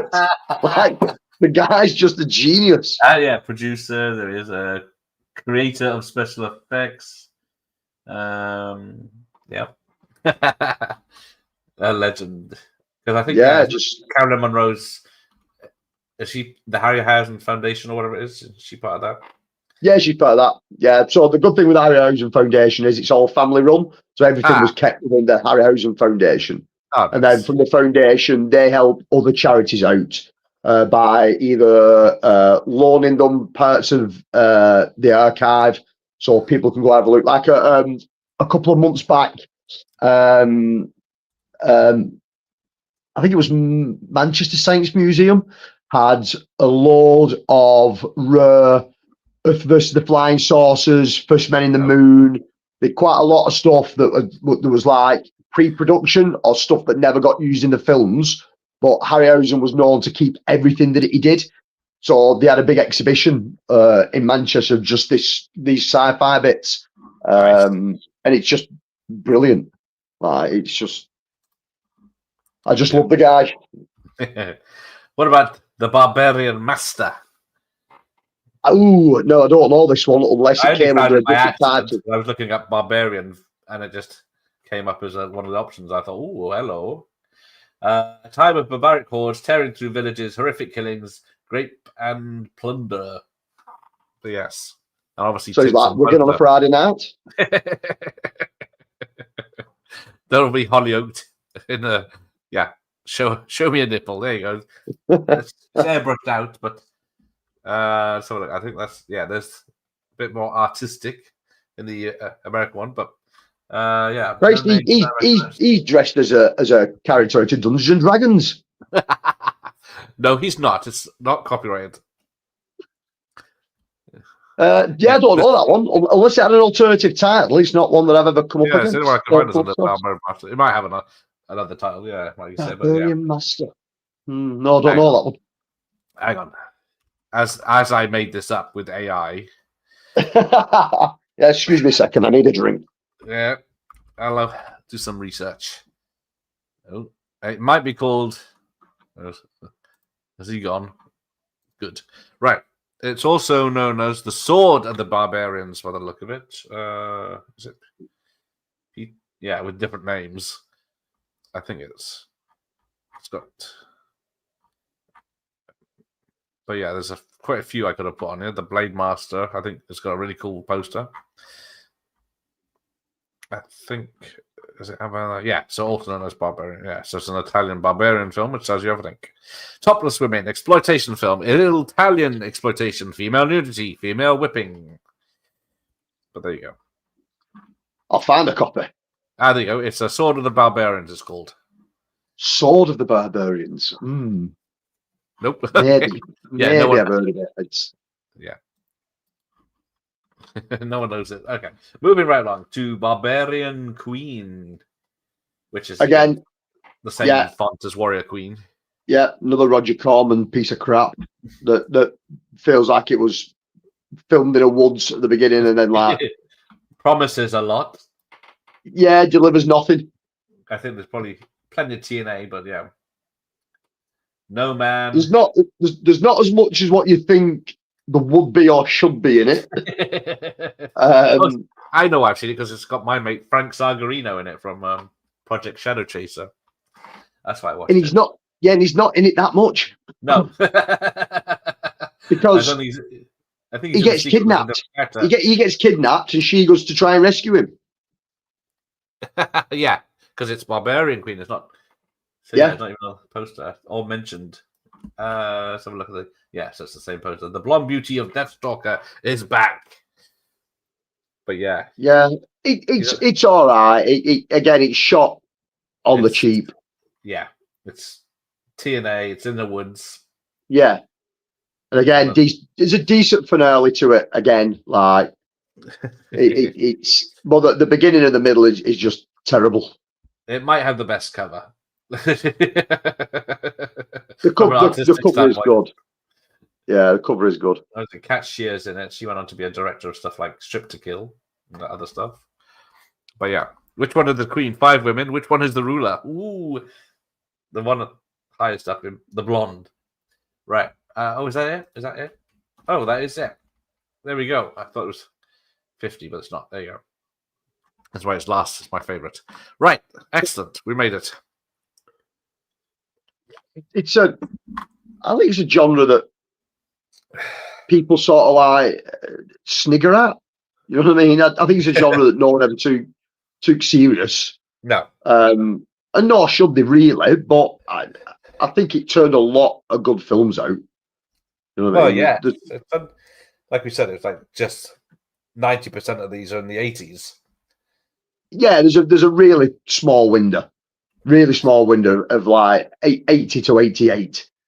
And a really small window where it was prolific, like 82 to 84, maybe the beginning of 85, where they're just smashing them out. So the second Conan really hits, then everybody wants a piece of the pie. But obviously, a lot of them didn't hit like Conan. No. Especially the straight barbarian films. You know what I mean? If you look at other fantasy films sort of like branched away a little bit differently, and a lot of them worked. But straight barbarian films, they were either brilliant or they're absolute garbage.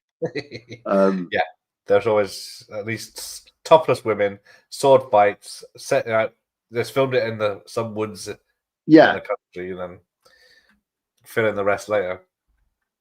Yeah, it's.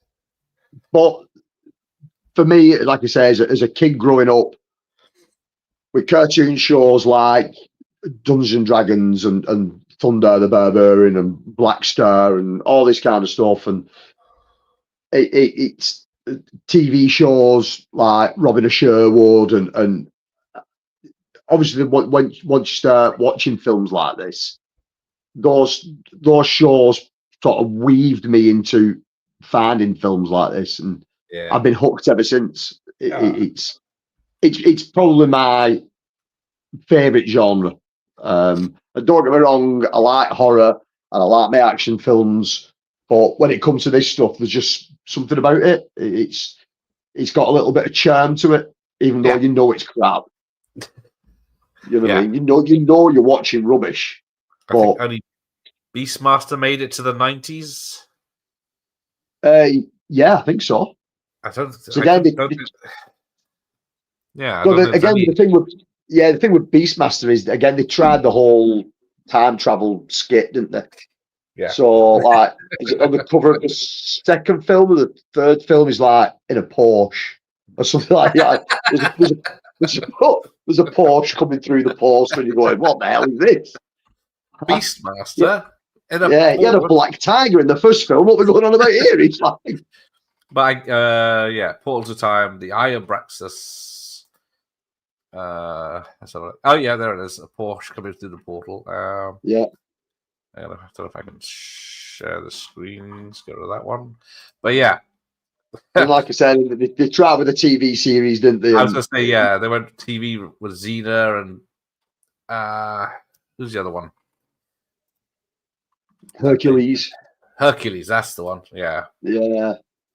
Like I said, they tried all with that. And again, I did like those for as cheesy and as crap as they are. I did like the early stuff. Probably Xena more than Hercules. But it's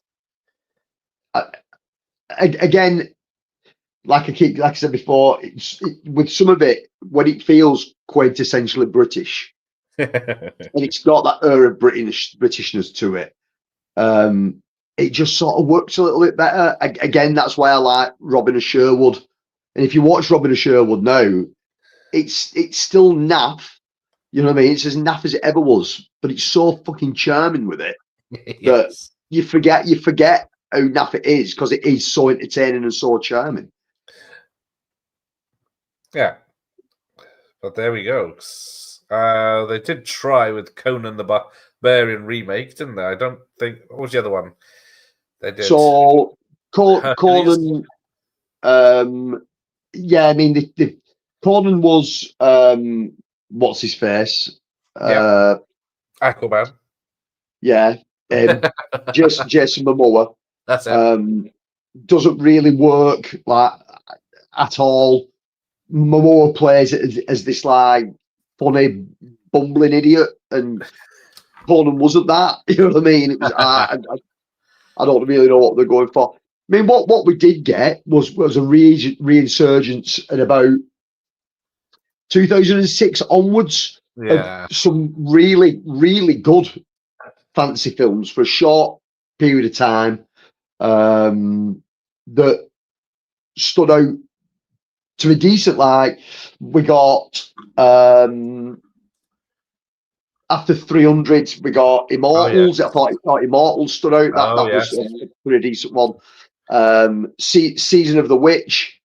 Medieval one, isn't it? With Nicolas Cage. Yeah, Nicolas Cage one is good. Solomon Kane, that one worked really well, but didn't do well. But it's actually a really good film. I have seen. Yeah, that was a good one. And then there's a ton of like Arthurian films that are really good, especially the one that Guy Ritchie did. That because it's got a nice different twist on it. That one works really well. I did enjoy it. Yeah, but then like Snatch with King Arthur. Yeah, but then I think I don't know. Maybe a lot of those films. I mean, even down the lines of like Snow White and the Huntsman. The Huntsman, the second one, whatever the hell that was called. They're entertaining. You know what I mean? They're good. Hansel and Gretel Witch Hunters. That was pretty good. Yeah, I do. It's you know what I mean. We did try for a little while to get a bit of a resurgence of this kind of stuff. It just didn't find it ground at all, and didn't really do nothing. Outlander. If you saw Outlander, that was pretty decent. That's a good one, with the aliens, medieval times. Yeah, with Ron Perlman. Pathfinder, the like sort of like Viking-ish kind of film where they're fighting Native Americans. That's pretty good. So again, like I said, they did try for a period of bringing this kind of stuff back, but it didn't really stick. The remake of Clash of the Titans, then Wrath of the Titans, for what they are, they're pretty decent. They're entertaining action films. Yeah, part of the 3D craze. Yeah, and again, you know what I mean. It's I suppose you can loop right back to sort of like Arabian Nights and Alibaba, the 40 Thieves, and all that kind of stuff that led into this kind of stuff. They're all fun, and you know what I mean. It's interesting films, but like I said, we got the new Red Sonja film a while back, and it sucks ass. It's terrible. Wasn't it like made 3 years ago or something, and then shelved? So that's a good sign. Yeah. And then hopefully Deathstalker can do something, and that may sort of like pass the baton on, and somebody else might have a go at something. But whether there's an audience for it now, I'm not sure. No, Patton Oswalt's in it. He's not popular. Let's have a look. Who's in it? There are some lovely ladies that I don't recognise. But it's got reviews of 6.7. Some of 1 and some of 10. But when's it out? It is out already in the United States. All right. So 10th of October. It's on a few festivals. No dates for anywhere else in the world though. Oh, November 11th for the internet. It says there you go. So right, so it's going straight to streaming then. Yeah. The thing I would imagine that's going to Amazon. Yeah, certainly yes. Because I've not seen it being advertised. If Netflix had got hold of it, they'd have been screaming it from the sort of rooftops. So that's definitely going on to Amazon for like £1.49, isn't it? It's oh yes. Right. It's a shame because I was expecting a little bit more of it because of the production team that's been around it. But yeah, is there a budget? Could work. Hour 42 minutes. That's not too long. No. Filmed in Canada. There's no budget. No, nothing. It's a remake of the 1983 film, apparently. The trailer looks good. You know what I mean? They cut a decent trailer for it. Yeah, the poster's got a nice poster. I want to have a look at that because it makes an effort. Let's bring that around. Yeah, I mean, it's within keeping of all the other Deathstalker stuff, isn't it? Which is fucking brilliant. You know what I mean?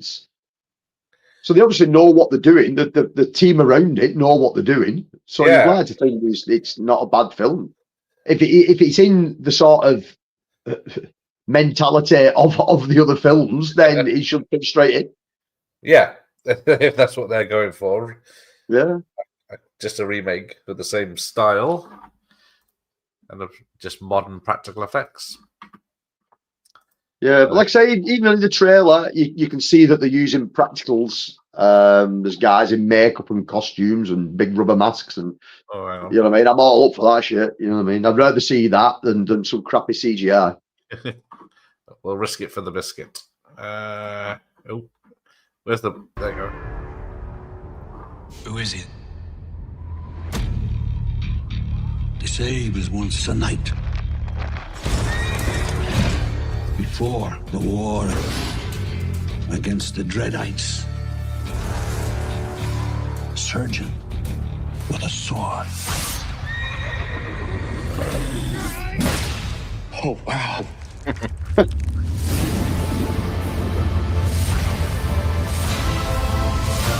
He answers to only one name. I? What name would that be?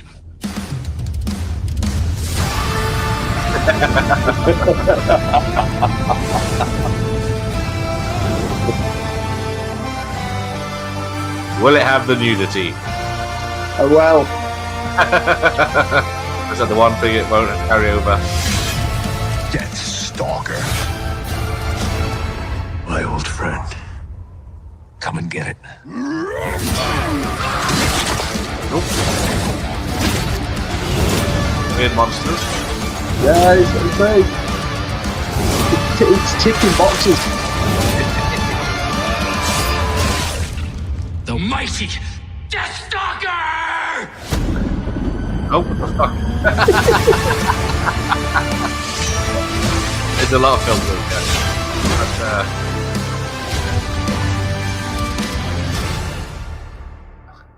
There we go. Yeah, I mean, check it out. What's not to like there? You know what I mean? Yeah. I think if Red Sonja had done in a similar vein, where it was a bit tongue in cheek and stuff like that, it may have worked better. But they went with this really fucking serious like story, and it just it's terrible. Yeah. But that just looks fun. Yeah, a lot of splitting heads in that one. That's ridiculous weapon. That's it. They know the genre that for sure.